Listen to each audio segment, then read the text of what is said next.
Okay, ஆக்டோட object என்ன அப்படின்னு பார்த்தோம்னா,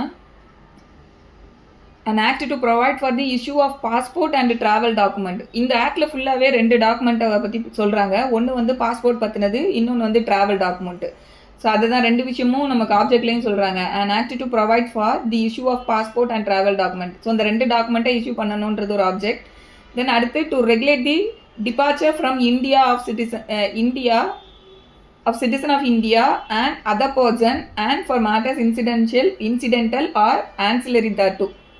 ஸோ இங்கேருந்து வெளிநாடுக்கு போகிறவங்க இந்த டிபார்ச்சரை வந்து ரெகுலேட் பண்ணணும் மற்றும் அதர் தொடர்புப்பட்ட இதர ஆன்சிலரி அண்ட் இன்சிடென்டல் மேட்டர்ஸையும் வந்து ரெகுலேட் பண்ணணும் அப்படிங்கிறது இந்த சட்டத்தோட நோக்கமாக இருக்குது.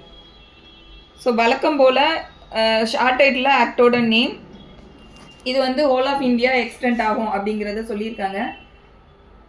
தென் அடுத்து it extend to the whole of India and applies also to citizen of India who are outside இந்தியான்றது சொல்லியிருக்காங்க. ஸோ இந்தியா ஃபுல்லாக எக்ஸ்டெண்ட் ஆகும். அது இல்லாமல் citizen of India who are residing அவுட் சைடுன்னா அவங்களுக்கும் வந்து this act will applicable.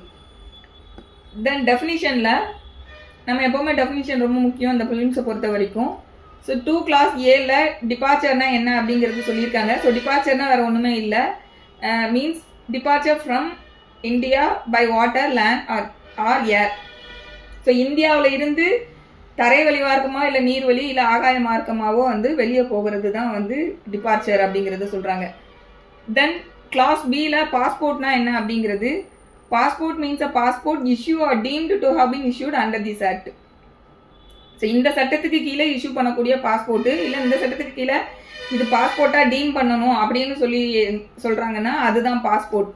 Then 2 class சியில் பாஸ்போர்ட் அத்தாரிட்டி அப்படின்னு சொல்லக்கூடியவங்க an officer or authority empowered under rules made under this act to issue passport or travel document and includes the central government. So passport அத்தாரிட்டின்னு சொல்லும்போது இந்த சட்டத்துக்கு கீழே வந்து ரூல்ஸில் யாரை வந்து பாஸ்போர்ட் அத்தாரிட்டின்னு சொல்லி கவர்மெண்ட் வந்து எம்பவர் பண்ணி கொடுக்காங்களோ அவங்க, அதோடு சேர்த்து சென்ட்ரல் கவர்மெண்ட்டும் எப்போவுமே பாஸ்போர்ட் அத்தாரிட்டியாக இருப்பாங்க. ஸோ அதை நம்ம ஞாபகம் வச்சுக்கணும். So authority who is empowered under this act அவங்க பாஸ்போர்ட் அத்தாரிட்டியில் வந்துருவாங்க.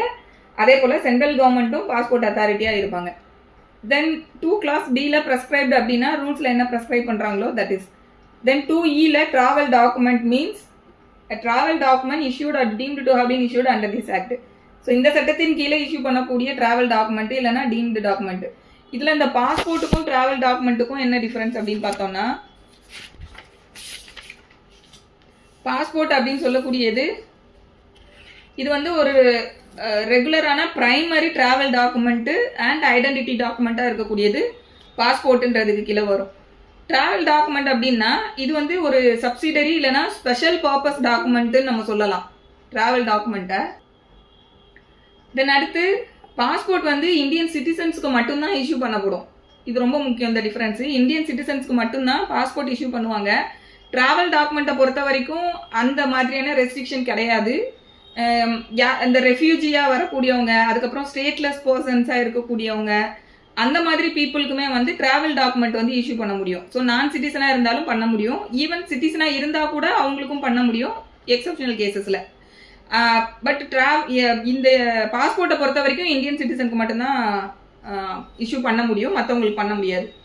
தென் அடுத்த டிஃப்ரென்ஸ் என்னென்னா, பாஸ்போர்ட் பொறுத்த வரைக்கும் இது எப்போவுமே வந்து நேஷ்னாலிட்டியை வந்து கன்ஃபார்ம் பண்ண மாதிரி இருக்கும். பட் இந்த ட்ராவல் டாக்குமெண்ட்டை பொறுத்த வரைக்கும் அப்படி கிடையாது. ஸோ டெம்பரவரியாக ஒரு ட்ராவல் பெர்மிட்ன்ற நேச்சரில் இருக்கக்கூடியது. தென் எமர்ஜென்சி பீரியடில் இஷ்யூ பண்ணுறது, ரெஃப்யூஜிக்கு வந்து இஷ்யூ பண்ணக்கூடியது. ஸோ இதெல்லாம் வந்து இந்த ட்ராவல் டாக்குமெண்ட்டுன்ற கீழே வரும். இது வந்து யூஸ்வலாக எப்படி இருக்குன்னா, அது வந்து ரெனுவல் பண்ண முடியாத நேச்சரில் இருக்கும். பாஸ்போர்ட் பொறுத்த வரைக்கும் நம்ம வந்து அதை ரெனுவலும் பண்ண முடியும், பட் ட்ராவல் டாக்குமெண்ட் பொறுத்த வரைக்கும் ரெனுவல் பண்ண முடியாதுன்ற மாதிரி இருக்கும். ஸோ சிம்பிளாக இதை என்ன சொல்லலாம்னா, எல்லா பாஸ்போர்ட்டுமே ட்ராவல் டாக்குமெண்ட்டுன்றதுக்கு கீழே அடங்கும். பட் எல்லா ட்ராவல் டாக்குமெண்ட்டும் பாஸ்போர்ட்டான்னு பார்த்தா கிடையாது. ஸோ பாஸ்போர்ட் அப்படின்னு சொல்லக்கூடியது ட்ராவல் டாக்குமெண்ட்டில் ஒரு ஸ்பெசிஃபிக்கான ஒரு பர்டிகுலர் டாக்குமெண்ட் தான் வந்து பாஸ்போர்ட்டுன்னு சொல்லக்கூடியது. ஸோ ட்ராவல் டாக்குமெண்ட்டுன்னு சொல்லும்போது அது வந்து ஒரு பெரிய வைடான ஒரு ஸ்கோப்பு, அதுக்குள்ளே எல்லாமே இன்க்ளூட் ஆகும். அதில் one of the specific document வந்து பாஸ்போர்ட்டுன்றது. ஸோ இதுதான் இந்த ரெண்டுக்கும் இருக்கக்கூடிய டிஃப்ரென்ஸு. அதே போல் பாஸ்போர்ட் வந்து நம்ம அவங்களோட நேஷ்னாலிட்டியை வந்து எப்போவுமே கன்ஃபார்ம் பண்ணுற மாதிரி இருக்குன்னு சொன்னோம் இல்லையா. ட்ராவல் டாக்குமெண்ட்டை பொறுத்த வரைக்கும் ஐடென்டிட்டியை வந்து சொல்லக்கூடிய ஒரு டாக்குமெண்ட்ன்ற நேச்சரில் இருக்கும். பட் பாஸ்போர்ட் பொறுத்த வரைக்கும் ரெண்டுமே வரும், நேஷனாலிட்டி அண்ட் ஐடென்டிட்டின்ற மாதிரி இருக்கும். ஆனால் டிராவல் டாக்குமெண்ட்டை பொறுத்த வரைக்கும் அது வந்து ஒரு ஐடென்டிட்டியை வந்து ரிவீல் பண்ணுற மாதிரியான டாக்குமெண்ட்டாக இருக்கும். வந்து எஸ், ஆமாம், அவங்க மாத்திரம் கிடையாது, அவங்களுக்கும் கொடுக்கலாம். அதே போல அது இல்லாம பாத்தீங்கன்னா இப்போ வேற ஏதாவது ஒரு நாட்டுல ரொம்ப ஒரு மெடிக்கல் எமர்ஜென்சிக்காக ஒருத்தங்க இப்போ நம்ம இந்தியாவுக்குள்ள வரணும்னு நினைக்கிறாங்கன்னா அந்த இடத்துல வந்து அவங்க டிராவல் டாக்குமெண்ட் இஷ்யூ பண்ண முடியும். Emergency situation. புரியல என்னமா?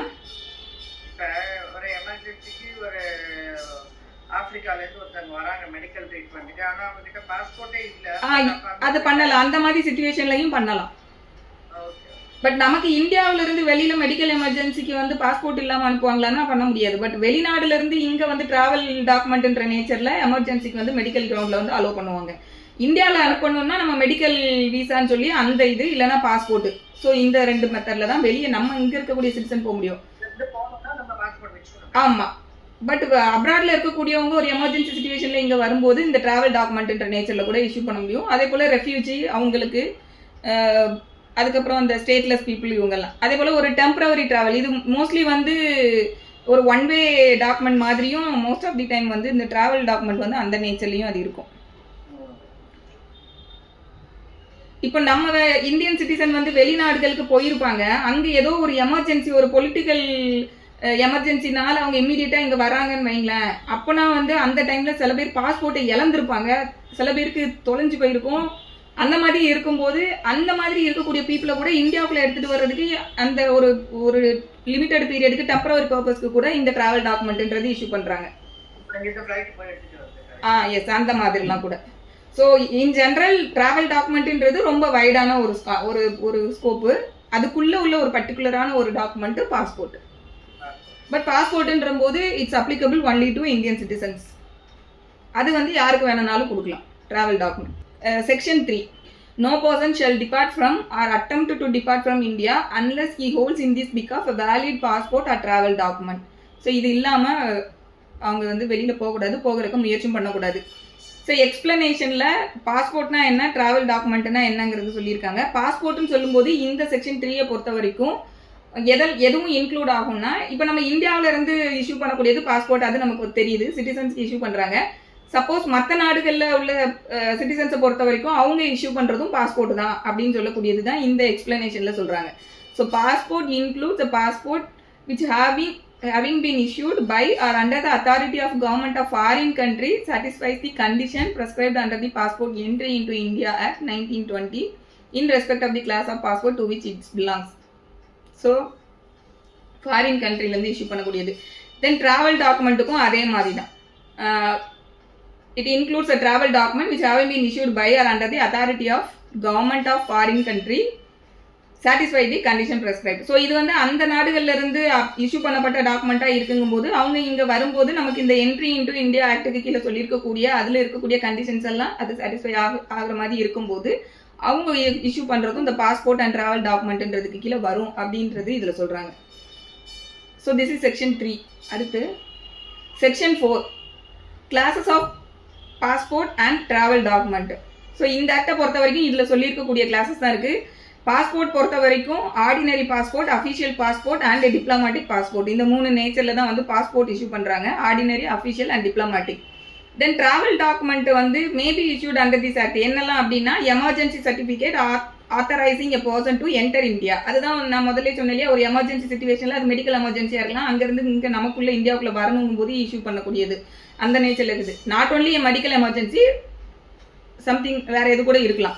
தென் அடுத்து certificate of identity for the purpose of establishing the identity of a person. So இதுவும் நான் பிரைமரி டிஃபரன்ஸாக வந்து இந்த ரெண்டும் சொல்லும்போது சொன்னாலே அது வந்து நேஷனாலிட்டி அண்ட் ஐடென்டிட்டியை வந்து பாஸ்போர்ட் வந்து நமக்கு சொல்லுது. பட் டிராவல் டாக்குமெண்ட்டை பொறுத்த வரைக்கும் it clearly for the purpose of establishing the identity தான், நேஷனாலிட்டியே வந்து அதுக்கு இம்மெட்டீரியல்.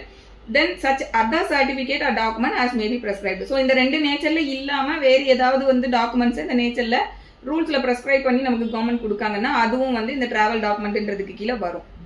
ஸோ அதுதான் வந்து கிளாஸ் 3ல சொல்லியிருப்பாங்க. The central government shall in concurrence with the usage and practice followed by it in this behalf prescribe the class of person to whom the class of passport or travel document referred to respectively in subsection 1 and subsection 2 may be issued under this act.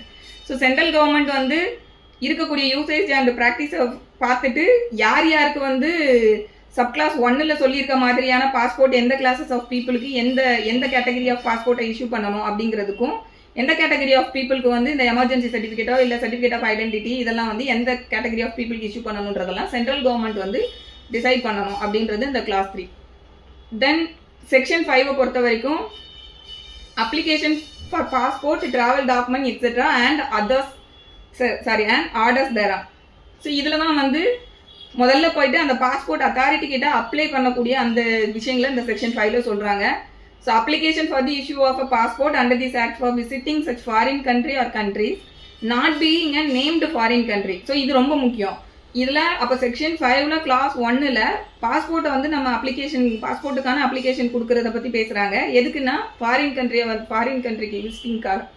இப்போ இதில் not being a named country. இந்த named கண்ட்ரினா என்ன அப்படின்னா central government வந்து நமக்கு இந்த சட்டத்துக்கு கீழே சில கண்ட்ரீஸை வந்து நேம்டு கண்ட்ரி அப்படின்னு சொல்லி அவங்க லிஸ்ட் பண்ணி கொடுக்கறதுக்கான காம்பிடன்சி சென்ட்ரல் கவர்மெண்ட்டுக்கு இருக்குது. ஸோ அந்த மாதிரி நேம்டு ஃபாரின் கண்ட்ரின்னு சென்ட்ரல் கவர்மெண்ட் எதெல்லாம் ப்ரெஸ்கிரைப் பண்ணி கொடுக்குறாங்களோ அந்த கண்ட்ரீஸ்க்கு வந்து இந்த ஃபர்ஸ்ட் கிளாஸ் 1ல் சொல்லியிருக்கிறது அப்ளிகபிள் ஆகாது. ஸோ அதுதான் வந்து not being a named country அப்படின்னு சொல்லியிருக்காங்க. As may B specified in the application may be Medu to the passport authority and shall be accompanied by such fee as may be prescribed to meet the expenses incurred on special security paper printing, lamination and other connected miscellaneous services in issuing passports and other travel documents. So in சிம்பிளாக என்னென்னா named country இல்லாது மற்ற எல்லா கண்ட்ரீஸுக்கும் passport வேணும்னா அதுக்கான அப்ளிகேஷனை அதற்கான prescribed ஃபார்மேட்டில் அதற்கான ப்ரெஸ்கிரைப்டு ஃபீஸை கொடுத்து அப்ளை பண்ணணும் அப்படின்னு சொல்லக்கூடியது கிளாஸ் 1. தென் எக்ஸ்பிளனேஷனில் நேம்டு கண்ட்ரி அப்படிங்கும்போது central government may by rules made under this act specify in this because. So central government வந்து எதெல்லாம் நேம்டு கண்ட்ரின்னு வந்து லிஸ்ட் கொடுக்கக்கூடிய காம்பிடன்ஸ் வந்து சென்ட்ரல் கவர்மெண்ட் இருக்குது. அவங்க வந்து எதெல்லாம் நேம்டு ஃபாரின் கண்ட்ரின்னு சொல்கிறாங்களோ அவங்களுக்கு வந்து இந்த கிளாஸ் 1 அப்ளை ஆகாது அந்த கண்ட்ரீஸ்க்கு. சரி, அப்போ அந்த கண்ட்ரீஸ்க்கெல்லாம் போகணும் அப்படின்னா அடுத்தப்ப கீழே பார்க்கணும். Clause 1 capital A an application for the issue of the passport under this act for visiting named foreign country. So class 1 capital ஏயை பொறுத்த வரைக்கும் பாஸ்போர்ட்டு நேம்டு ஃபாரின் கண்ட்ரிக்கு அதே போல் ட்ராவல் டாக்குமெண்ட் இந்த ரெண்டுமே வந்து இந்த கிளாஸ் 1A சொல்கிறாங்க. கிளாஸ் 1 பொறுத்த வரைக்கும் வெறும் அப்ளிகேஷன் ஃபார் பாஸ்போர்ட் மட்டும்தான், அதுவுமே வந்து not being named foreign country. Class 1A பொறுத்த வரைக்கும் நேம்டு ஃபாரின் கண்ட்ரிக்கான பாஸ்போர்ட் ப்ளஸ் ட்ராவல் டாக்குமெண்ட் ரெண்டுமே இதில் வருது. So passport under this act for visiting a named foreign country or travel document under this act for visiting such foreign country or countries including a named foreign country as may be specified in the application or for an endorsement on the passport or the travel document referred to in this section. So இதுக்கான application வந்து பார்த்தீங்கன்னா may be made to the passport authority and shall be accompanied by such fees if any not exceeding ₹50 as may be prescribed. So இதுக்கான application போடும்போது அதுக்கு என்ன prescribed இதுவோ அந்த ஃபார்மேட்டில் அதுக்கான ஃபீஸு அந்த ஃபீஸ் வந்து நாட் எக்ஸீடிங் ₹50 அப்படிங்கிறது இதில் சொல்லியிருக்காங்க. ஸோ கிளாஸ் 1 கேபிட்டல் ஏக்கு கீழே இதை வந்து அப்ளை பண்ணலாம். ஸோ இதில் வந்து 2 விஷயங்களுக்கு சொல்கிறாங்க. ஒன்று வந்து பாஸ்போர்ட் வேணும், இல்லைன்னா ட்ராவல் டாக்குமெண்ட் வேணும். அப்படி இல்லாட்டி இன்னொரு விஷயம் என்னென்னா என்டாஸ்மெண்ட். ஸோ இந்த என்டாஸ்மெண்ட்டுன்ற ஒரு வேர்டு வருது. இதில் இந்த என்டாஸ்மெண்ட்னா என்ன அப்படின்னா பாஸ்போர்ட்டுக்கு இல்லைன்னா ட்ராவல் டாக்குமெண்ட் வேணும் அப்படின்னு அப்ளை பண்ணுறது. ஃப்ரெஷ்ஷாக போயிட்டு நம்ம அப்ளை பண்ணுறது வந்து பாஸ்போர்ட் ஆர் ட்ராவல் டாக்குமெண்ட்டுன்னு சொல்கிறோம். இப்போ இந்த பாஸ்போர்ட் ஆர் ட்ராவல் டாக்குமெண்ட்டில் நம்ம எந்தெந்த நாடுகளுக்கு போகிறோம் அப்படிங்கிறத நம்ம வந்து அப்ளை பண்ணும்போது அதில் சொல்லியிருப்போம். அப்போ அவங்க வந்து இஷ்யூ பண்ணும்போது என்ன பண்ணுவாங்கன்னா நம்ம கேட்டிருக்க நாடுகளுக்கு எல்லாத்துக்கும் ஒரு பெர்மிஷன் கொடுக்கலாம். இல்லை அதில் ஏதாவது ஒரு நாடை வந்து ஒமிட் பண்ணலாம், இல்லை ஏதாவது ஒரு நாட்டுக்கு மட்டும்தான் நீங்கள் போகணும் பெர்மிட் பண்ணலாம். வாட் எவர் மேபி ஏதோ ஒன்று பண்ணாங்க. ஸோ அதுக்கு பேர் தான் என்டாஸ்மெண்ட். இப்போ நம்ம ஒரு 10 நாடுக்கு நம்ம கேட்டிருக்கோம், அதில் வந்து அவங்க எக்ஸப்ட் 1 கண்ட்ரி மீதி ரிமைனிங் கண்ட்ரிக்கெலாம் அலோவ் பண்ணுறோன்னு சொல்லும்போது தட் இஸ் கால்டு என்டாஸ்மெண்ட். இப்போ இதுவே வந்து ஆல்ரெடி பாஸ்போர்ட் வந்து இல்லைன்னா ட்ராவல் டாக்குமெண்ட் இஷ்யூ பண்ணப்பட்டிருக்கு, இப்போ எனக்கு ஃப்ரெஷ்ஷாக தேவையில்லை. ஆனால் இருக்கக்கூடிய இந்த பாஸ்போர்ட் ஆர் ட்ராவல் டாக்குமெண்ட்டில் நான் இப்போ வேற சில நாடுகளை உள்ளே சேர்க்கணும் அப்படின்னு சொல்லி அப்ளை பண்ணுறாங்கங்கும் போது அவங்க அந்த நாடுகளுக்கு வந்து போகிறதுக்கு அலோவ் பண்ணலாம், இல்லை அதில் சிலதை ஒமிட் பண்ணலாம். ஸோ அப்போ சப்சிக்வெண்ட்டாக அவங்க இதில் பண்ணுறாங்க இல்லையா, அதுக்கு பேர் என்டாஸ்மெண்ட். ஸோ அதுதான் இந்த இடத்துல 2 வார்த்தை ஆக்ட் ஃபுல்லாகவே இந்த 2 வேர்ட்ஸும் யூஸ் பண்ணுவாங்க. Issuance of passport or travel document, இன்னொன்று வந்து என்டாஸ்மெண்ட் அப்படின்ற வேர்டு. ஸோ இதுதான் இந்த 2க்கும் உள்ள டிஃப்ரென்ஸு. ஸோ இப்போ இதில் class 1Bயில் Every application under this section shall be in such form and contain such particulars as may be prescribed. So இந்த 1A கீழே அப்ளை பண்ணக்கூடிய இதுவும் வந்து ப்ரெஸ்கிரைப்டு ஃபார்மேட்டில் இருக்கணும். அதில் சொல்லி ப்ரெஸ்கிரைப்டு பர்டிகுலர்ஸு ஃபார்மேட்டு அந்த மாதிரி இருக்கணும். தென் கிளாஸ் 2, இப்போ இந்த அப்ளிகேஷனை ரிசீவ் பண்ணணும் அத்தாரிட்டி என்ன பண்ணணும்னு சொல்லக்கூடியது. On receipt of an application under this section, the passport authority after making such enquiry, if any, as it may consider necessary, shall subject to the other provision of this act by order in writing. என்னெல்லாம் பண்ணலாம் அப்படின்னா, தேவைப்படக்கூடிய என்கொயரியை இந்த authority வந்து conduct பண்ணி முடிச்சதுக்கு அப்புறமா ஏபிசின்னு சொல்லியிருக்கக்கூடிய 3 விஷயத்தில் ஏதோ ஒன்று பண்ணலாம். ஃபர்ஸ்ட் என்ன பண்ணலாம்னா இஷ்யூ பண்ணலாம். அதுதான் ஃபர்ஸ்ட் சொல்கிறாங்க. Issue the passport or travel document with endorsement or as the case may be, make an passport or travel document the endorsement in respect of the foreign country or country specified in the application. So அப்ளிகேஷனில் நம்ம ஃப்ரெஷ்ஷாக passport வேணும் இல்லை travel document வேணும்னு கேட்கும்போது அதை issue பண்ணி அதில் என்னென்ன நாடுகளுக்கு கேட்டிருக்கோமோ அதுக்கு அப்படியே அவங்க என்டாஸ் பண்ணி கொடுக்கலாம். அப்படி இல்லாட்டி ஆல்ரெடி இருக்கக்கூடிய பாஸ்போர்ட் ஆர் ட்ராவல் டாக்குமெண்ட் இருக்கும்போது அதில் நம்ம இப்போ புதுசாக எதையாவது சேர்க்கணுன்ற மாதிரி கேட்டிருக்கோன்னா அதில் வந்து அதுக்கு வேண்டிய என்டாஸ்மெண்ட்டை அவங்க வந்து பண்ணி ஆர்டர் கொடுக்கலாம். ஸோ அது ஃபஸ்ட்டு. இந்த இது வந்து அவங்க ரைட்டிங்கில் பண்ணணும் இந்த 3மே. தென் கிளாஸ் பியில் என்ன சொல்கிறாங்கன்னா, issue the passport or travel document with endorsement or as the case may be make on the passport or travel document the endorsement in respect of 1 or more of the foreign country specified in the application and refuse to make an endorsement in respect of the other country or countries. So class 1 பொறுத்த வரைக்கும் நம்ம என்னென்ன நாடுகளுக்கு கேட்டிருக்கோமோ அந்த நாடுகள் எல்லாத்தையும் அவங்க அப்படியே பெர்மிட் பண்ணுறது கிளாஸ் 1. அடுத்த செகண்ட் கேட்டகரியில் என்ன சொல்லியிருக்காங்க அப்படின்னா, கேட்டிருக்கிறதுல ஏதோ ஒரு சில நாடுகளுக்கு வந்து பெர்மிட் பண்ணிவிட்டு ஒரு சில நாடுகளுக்கு வந்து அவங்க ரிஜெக்ட் பண்ணுறாங்க. அது வந்து கிளாஸ் 2. தென் கிளாஸ் 3 பொறுத்த வரைக்கும் டோட்டலாகவே ரெஃப்யூஸ் பண்ணுறது. Refuse to issue the passport or travel document or as the case may be refuse to make on the passport or travel document any endorsement. So இது டோட்டலாகவே பாஸ்போர்ட் ஆர் ட்ராவல் டாக்குமெண்ட்டை issue பண்ண மாட்டேன்னு refuse பண்ணுறது, இல்லை டோட்டலாகவே கொடுத்த அப்ளிகேஷனில் என்டாஸ்மெண்ட்டை டோட்டலாகவே ரெஃப்யூஸ் பண்ணுறது. ஸோ இந்த 3 விஷயங்களும் இதை வந்து ரைட்டிங்கில் தான் அவங்க இந்த order should be in writing அப்படின்னு சொல்லக்கூடியது கிளாஸ் 2. தென் கிளாஸ் 3 பொறுத்த வரைக்கும் இந்த ஆர்டர் அவங்க பாஸ் பண்ணும்போது the authority should record the brief statement. அந்த ஒரு ப்ரீஃப் ஸ்டேட்மெண்ட்டை ரைட்டிங்கில் அவங்க ரெக்கார்ட் பண்ணணும். பி அண்ட் சியை பொறுத்த வரைக்கும் ஸோ இதில் வந்து அவங்க ரைட்டிங்கில் ரெக்கார்டை எழுதணுன்றதை சொல்லிட்டு அந்த கன்சர்ன் பர்சன் வந்து அவங்க அந்த ஆர்டர் கேட்குறாங்க அப்படின்னா அவங்களுக்கு வந்து அந்த காப்பியை கொடுக்கணும். சப்போஸ் வந்து எப்போ அவங்க கொடுக்காம ஃபர்னிஷ் பண்ணாமல் விடலாம் அப்படின்னா அந்த கன்சர்ன் அத்தாரிட்டிக்கு ஒரு ஒப்பீனியன் இருக்குது. என்னென்னா, இவருக்கு நம்ம இதை கொடுக்கறதுனால இந்தியாவோட சாவர்னிட்டியோ இன்டெகிரிட்டியோ இல்லை security of the interest of the India வந்து அஃபெக்ட் ஆகும். அப்படி இல்லாட்டி பக்கத்தில் இருக்கக்கூடிய ஃபாரின் கண்ட்ரியோட ஃப்ரெண்ட்லி ரிலேஷன்ஷிப் அஃபெக்ட் ஆகும். அப்படி இல்லாட்டி இப்போ இன்ட்ரெஸ்ட் ஆஃப் தி பப்ளிக் வந்து அஃபெக்ட் ஆகும். இந்த மாதிரி ரீசன் வந்து இவருக்கு கொடுத்தா இந்த மாதிரி ரீசனுக்காக அவருக்கு கொடுக்கக்கூடாதுன்னு அவங்களுக்கு ஒரு ஒப்பீனியன் ஃபார்ம் பண்ணாங்கன்னா then they can refuse to give the copy of that order அப்படிங்கிறது இந்த கிளாஸ் 3ல சொல்கிறாங்க. தென் அடுத்து செக்ஷன் 6 பொறுத்த வரைக்கும் refusal of passport travel document etcetera. என்னென்ன கிரவுண்டில் ரெஃப்யூஸ் பண்ணலாம். இப்போ மேலே சொல்லிட்டாங்க இல்லையா, அலோவ் பண்ணலாம், பார்ட்லி அலோவ் பண்ணலாம், இல்லை ஃபுல்லாகவே ரெஃப்யூஸ் பண்ணலாம். இப்போ என்னென்ன கிரவுண்ட்லலாம் ரெஃப்யூஸ் பண்ணலாம் அப்படிங்கிறது இந்த 6ல் மொத்தம் 4 கிரவுண்டில் ரெஃப்யூஸ் பண்ணலான்றாங்க. ஒன்று வந்து prejudicial to the sovereignty and integrity of India.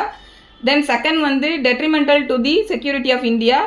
Third வந்து prejudice the friendly relationship of India with other country. Fourth வந்து பப்ளிக் இன்ட்ரெஸ்ட். ஸோ இந்த 4 கிரவுண்டில் அவங்க வந்து ரெஃப்யூஸ் பண்ணலாம்.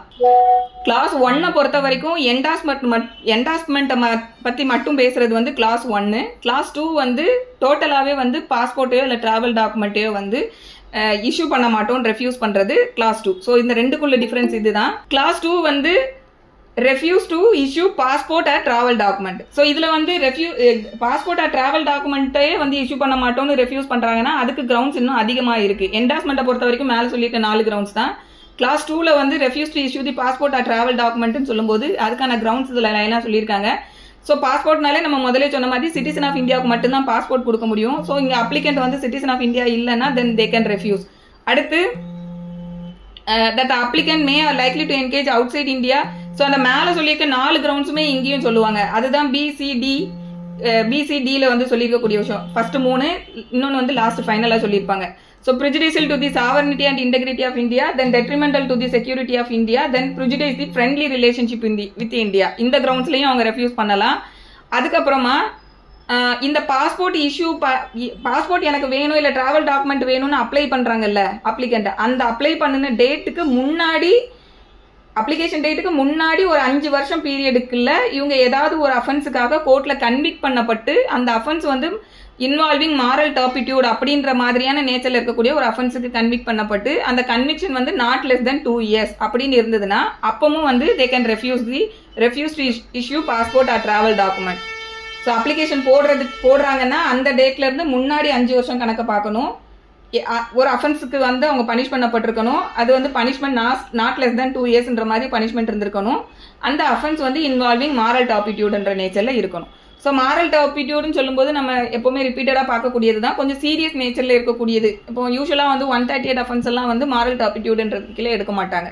ஸோ அது நேச்சர் ஆஃப் அஃபென்ஸை வச்சு டிசைட் பண்ண, அது சொசைட்டியில் எந்த மாதிரியான இம்பாக்டை கிரியேட் பண்ணுறதுன்றத அந்த மாதிரி வச்சு டிசைட் பண்ணக்கூடியது. ஸோ அது வந்து மாரல் டாபிட்யூடும்பாங்க. ஸோ அது ஒரு கிரவுண்டு. தென் அடுத்து ஏதாவது ஒரு கேஸ் வந்து இந்த அப்ளிகண்ட்டுக்கு மேலே இப்போ பெண்டிங் கிரிமினல் ப்ரொசீஜர் ஏதாவது இருந்ததுன்னா அப்பவும் வந்து அவங்க ரெஃப்யூஸ் பண்ணலாம்.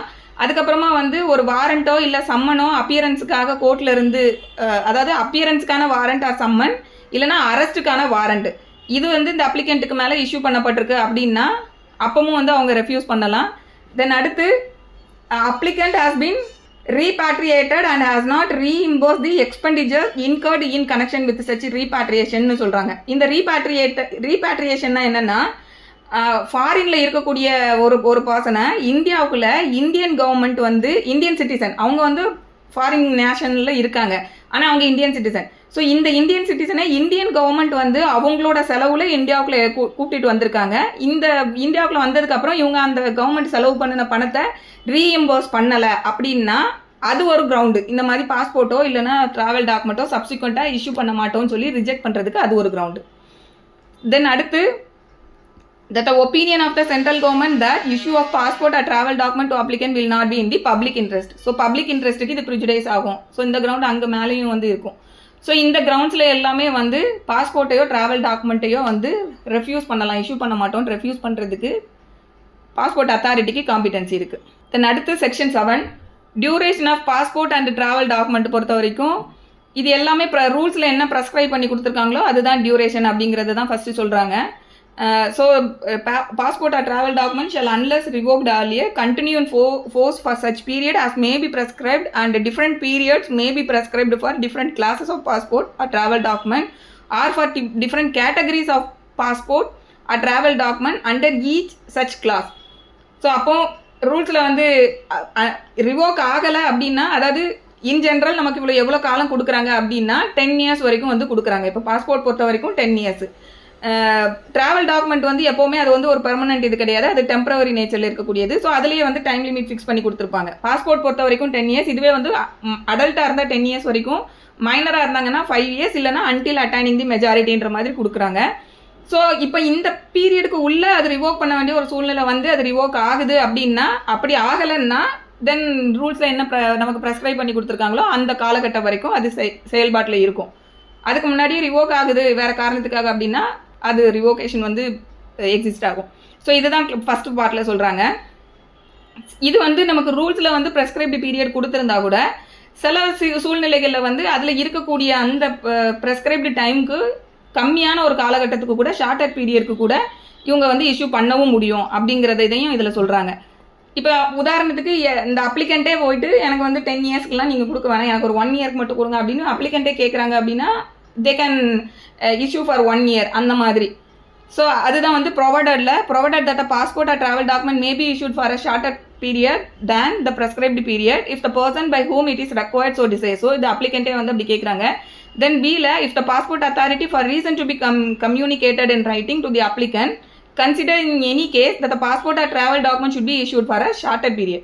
ஸோ மேலே சொன்ன அப்ளிகண்ட்டோட டிசைர் இல்லாமல் வேறு ஏதாவது காரணங்களுக்காக, பட் என்ன காரணத்துக்காக அவங்க கம்மியான காலகட்டத்துக்கு கொடுக்காங்கிறத அவங்க ரைட்டிங்கில் கம்யூனிகேட் பண்ணிவிட்டு அந்த மாதிரி ஒரு ஷார்ட்டர் பீரியடுக்கும் கொடுக்கலாம். ஸோ இதுதான் வந்து செக்ஷன் 7. தென் எடுத்து செக்ஷன் 8ல extension of period of passport. வேற passport is issued for a shorter period. இதுல இந்த எக்ஸ்டென்ஷன் என்ன சொல்றாங்கன்னா, மேலே சொல்லியிருக்க மாதிரி ஒரு ஷார்ட் பீரியடுக்கு மட்டும் இஷ்யூ பண்ணியிருக்காங்க அப்படின்னா, ப்ரெஸ்கிரைப்டு பீரியட் வந்து நமக்கு இப்போ ஒரு 10 இயர்ஸ் இருக்கு, ஆனால் ஒரு ஷார்ட் பீரியடுக்கு தான் அவங்க கொடுத்துருக்காங்க, ஒரு 5 வருஷத்துக்கு தான் கொடுத்துருக்காங்கன்னா, இந்த 5 வருஷம் லேப்ஸ் ஆகும்போது திருப்பி இன்னொரு 5 வருஷத்துக்கு அவங்க எக்ஸ்டெண்ட் பண்ண முடியும். ஸோ இந்த எக்ஸ்டென்ஷன் எவ்வளோ நாள் வரைக்கும்னா, ஒரிஜினலாக ஆக்டில் அந்த ரூல்ஸில் நமக்கு ப்ரெஸ்கிரைப் பண்ணி கொடுத்துருக்கேன் அந்த காலகட்டம் வரைக்கும் தான். இப்போ உதாரணத்துக்கு நான் 10ன்னு சொல்கிறேன் இல்லையா, அது வரைக்கும் தான் அவங்க பண்ண முடியும். அதை தாண்டி திருப்பி எக்ஸ்டென்ஷன் வந்து அவங்க போக முடியாது. இந்த 7ல் வந்து 7ல் இந்த ஒரு விஷயம் சொல்லாமல் விட்டுட்டேன். 7ல் வந்து ஃபர்ஸ்ட் சொல்றாங்க இல்லையா, passport or travel document shall unless revoked earlier continue in force for such period as may be prescribed and different periods may be prescribed ன்னு சொல்றாங்க இல்லையா.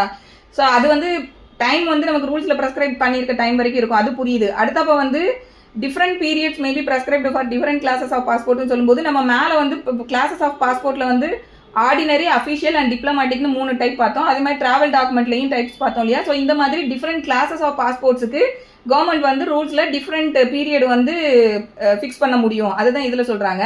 தென் அடுத்து or for different categories of passport or travel document under each such கிளாஸ்ன்னு சொல்றாங்க இல்லையா. இது என்ன அப்படின்னா, இப்போ வந்து அந்த டிஃப்ரெண்ட் கிளாஸ், இப்போ உதாரணத்துக்கு எடுத்துக்கிட்டோம்னா, இப்போ ஆர்டினரி பாஸ்போர்ட்னு வச்சுக்கிட்டோமே, அந்த ஆர்டினரி பாஸ்போர்ட்டை பொறுத்த வரைக்கும் அடல்ட்டை பொறுத்த வரைக்கும் ஒரு 10 இயர்ஸ் அப்படின்றதுக்குள்ள வராங்கன்னா, அதுக்குள்ள ஒரு கிளாஸா நம்ம வந்து மைனரை எடுக்கலாம். ஸோ 2 பேருமே ஆர்டினரி பாஸ்போர்ட்ன்றதுல தான் வராங்க. பட் ஆனால் அதுக்குள்ளேயே வேற வேற கிளாஸ்ல வராங்கும் போது அடல்ட் வர்சஸ் மைனர் அப்படின்னு சொல்லி அங்கே நம்ம அதை கிளாஸிஃபை பண்ணி, ஸோ இந்த ஒரே கேட்டகரிக்குள்ள வர்றவங்கள கூட நம்ம வந்து இந்த மாதிரி திருப்பி ஃபர்தராக டிஃபரன்ஷியேட் பண்ணி அவங்களுக்கு தனித்தனி பீரியட் வர ஃபிக்ஸ் பண்ண முடியும் அப்படின்னு சொல்லக்கூடியது அந்த 7 அந்த ஃபர்ஸ்ட் பார்ட்ல வந்து. தென் அடுத்து இந்த செக்ஷன் 8 பொறுத்த வரைக்கும் எக்ஸ்டென்ஷன் ஆஃப் பீரியட் வந்து, வேற passport is issued for a shorter period than the prescribed period under section 7. Such shorter period shall, unless the passport authority for reason to be recorded in writing otherwise determines, be extendable for a further period which together with the shorter period shall not exceed the prescribed period, and the provision of this act shall apply to such extension as they apply to the issue thereof. So அது நான் முதலே சொன்ன மாதிரி தான், already அவங்களுக்கு கொடுக்குறது ஒரு 10 years வரைக்கும் கொடுக்க முடியும். பட் இவங்க வந்து ஷார்ட்டர் பீரியட்னு ஒரு 5 இயர்ஸ்க்கு தான் கொடுத்துருக்காங்க. ஃபர்தராக இன்னொரு 5 இயர்ஸ்க்கு இட் கேன் பி எக்ஸ்டெண்டட், அதை தாண்டி வந்து போக முடியாது.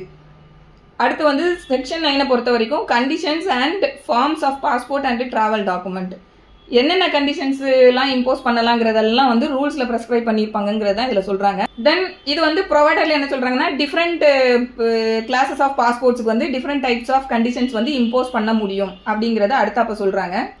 அடுத்து provided further that passport or travel document may contain, in addition to the prescribed condition, such other condition as the passport authority may with the previous approval of the central government impose in any particular case ன்னு சொல்றாங்க. So இது என்னன்னா, ஏற்கனவே நமக்கு ரூல்ஸ்ல வந்து government வந்து என்னென்ன condition impose பண்ண முடியுன்றது ரூல்ஸ்ல ப்ரெஸ்கிரைப் பண்ணிட்டாங்க. பட் இந்த பாஸ்போர்ட் அத்தாரிட்டி ஒரு ஸ்பெஷல் கேஸ்ல வந்து இவங்களுக்கு இதுல ரூல்ஸ்ல ப்ரெஸ்கிரைப் பண்ணாத சில கண்டிஷனையும் இந்த பர்டிகுலர் கேஸுக்கு இம்போஸ் பண்ணணும் அப்படின்னு இந்த அத்தாரிட்டி ஃபீல் பண்றாங்கும் போது they can impose that particular condition. But இங்க இது அதுக்கு வந்து ப்ரீ கண்டிஷன் என்னன்னா, சென்ட்ரல் கவர்மெண்ட்டோட ப்ரீவியஸ் அப்ரூவல் வாங்கிட்டு தான் அவங்க இந்த மாதிரி எக்ஸ்ட்ரா ஏதாவது கண்டிஷனை சேர்க்கணும்னா அதுக்கு previous approval of the central government is must. So ரூல்ஸ்ல ப்ரெஸ்கிரைப் பண்ணியிருக்கக்கூடிய கண்டிஷன்ஸுக்கு previous approval of the central government வந்து நாட் நெசசரி. ஸோ இதுதான் இந்த செகண்ட் ப்ரொவைடர் கிளாஸ்ல சொல்லியிருக்காங்க. அடுத்து செக்ஷன் 10ல் செக்ஷன் 10 ரொம்ப ரொம்ப முக்கியமான ஒரு provision, variation, impounding and revocation of passports and travel document. So class 1ல் the passport authority may having regard to the provision of subsection 1 of section 6 or any notification under section 19 vary or cancel the endorsement on a passport or travel document or may. So இந்த passport அத்தாரிட்டிக்கு வந்து competency என்ன இருக்குது அப்படின்னா, அவங்க வந்து passport இல்லைன்னா அந்த travel டாக்குமெண்ட்டை வந்து அதில் வேரி பண்ணலாம், கேன்சல் பண்ணலாம். எதை அப்படின்னு பார்த்தோம்னா என்டாஸ்மெண்ட்டை, cancel or vary the endorsement. இது வந்து cancel or cancel the passport or travel document கிடையாது, என்டாஸ்மெண்ட்டை பற்றி பேசிட்டு வராங்க. Vary or cancel the endorsement on the passport or travel document or may. அடுத்து with the previous approval of the central government vary or cancel the condition other than the prescribed condition. So first பார்ட்டில் வந்து அதில் இருக்கக்கூடிய என்டாஸ்மெண்ட்டை வந்து vary பண்ணலாம், cancel பண்ணலாம். என்டாஸ்மெண்ட்னா என்னன்னு முன்னாடியே பார்த்துட்டோம், அதை மைண்டில் வச்சுக்கோங்க. ஸோ என்டாஸ்மெண்ட்டை வந்து வேரி பண்ணலாம் இல்லை கேன்சல் பண்ணலாம். அப்படி இல்லாட்டி கண்டிஷன் வந்து இம்போஸ் பண்ணலாம்னு இதுக்கு முன்னாடி உள்ள செக்ஷனில் சொல்கிறாங்க இல்லையா, அந்த கண்டிஷனில் வேரி பண்ணலான்றதை சொல்கிறாங்க. பட் கண்டிஷன்ஸில் வேரி பண்ணணும் அப்படிங்கும்போது ஏற்கனவே ப்ரெஸ்கிரைப்டுன்னு ரூல்ஸில் ப்ரெஸ்கிரைப் பண்ணியிருக்கக்கூடிய கண்டிஷன்ஸை இவங்க வந்து வேரி பண்ண முடியாது. அது இல்லாது வேறு அவங்க கண்டிஷன்ஸ் வந்து இம்போஸ் பண்ணியிருந்தாங்கன்னா அதை வந்து அவங்க வேரி பண்ணலாம், அதே போல் கேன்சலும் பண்ணலாம். இது செகண்ட் பார்ட்டில் சொல்கிறாங்க.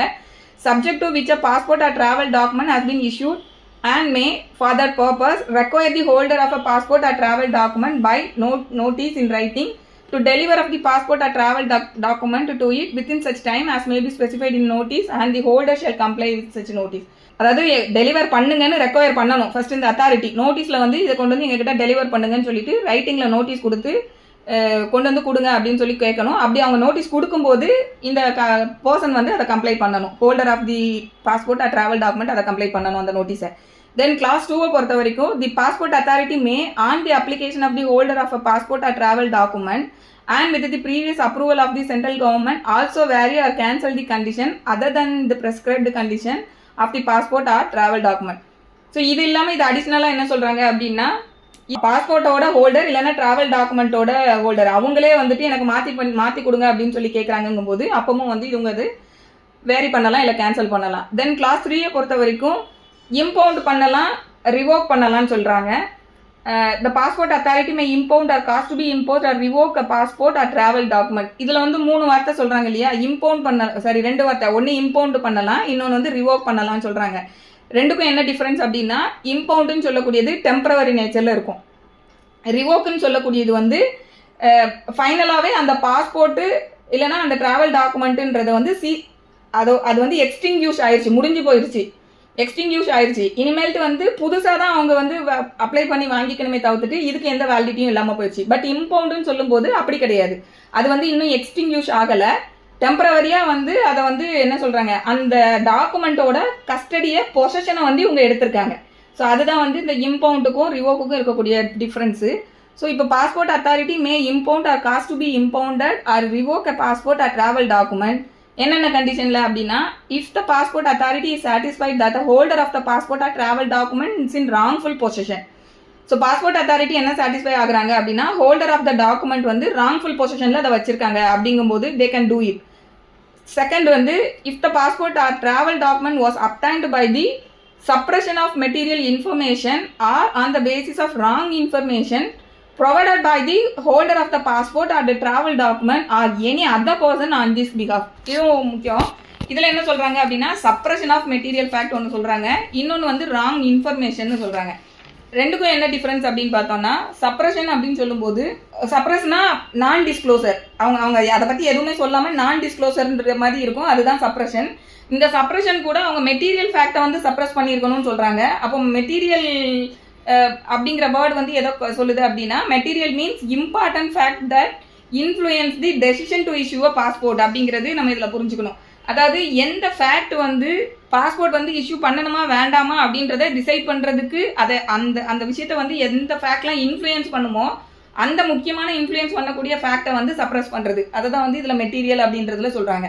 ஸோ இப்போ உதாரணத்துக்கு சொல்லணும்னா, பெண்டிங்காக இவங்க மேலே ஏதாவது கிரிமினல் கேஸ் இருக்குது அப்படிங்கும்போது அதை அவங்க ஹைட் பண்ணுறது, அப்படி இல்லாட்டி ப்ரீவியஸாக வந்து பாஸ்போர்ட் ஏதாவது கேன்சல் ஆகிருந்ததுன்னா அதை சப்ரஸ் பண்ணுறது, அப்படி இல்லாட்டி கவர்மெண்ட் வந்து ரிப்பாட்ரியேஷன் பண்ணினாங்கன்னா, ரிப்பாட்ரியேஷனில் வந்து ஒருத்தர் நமக்கு அப்ராட்லேருந்து நம்ம நாட்டுக்குள்ளே நம்ம இந்தியன் கவர்மெண்ட்டோட பணத்தில் உள்ளே வந்திருக்காங்கன்னா அவங்க அதை கவர்மெண்ட்டுக்கு ரீபே பண்ணணும்னு பார்த்தோம் இல்லையா. ஸோ அதை அவங்க ஃபெயிலியர் டு ரீஎம்பர்ஸ் அப்படின்னா அதை வந்து இப்போ சப்சிக்வெண்ட்டாக திருப்பி அப்ளை பண்ணும்போது அதை டிஸ்க்ளோஸ் பண்ணாமல் விடுறாங்க. அந்த மாதிரி விஷயங்கள்லாம் வந்து இந்த சப்ரேஷன்றதுல வரும். இது வந்து நான் ஒரு உதாரணத்துக்காக இல்லஸ்ட்ரேட்டிவ் நேச்சரில் இதை சொல்கிறேன்.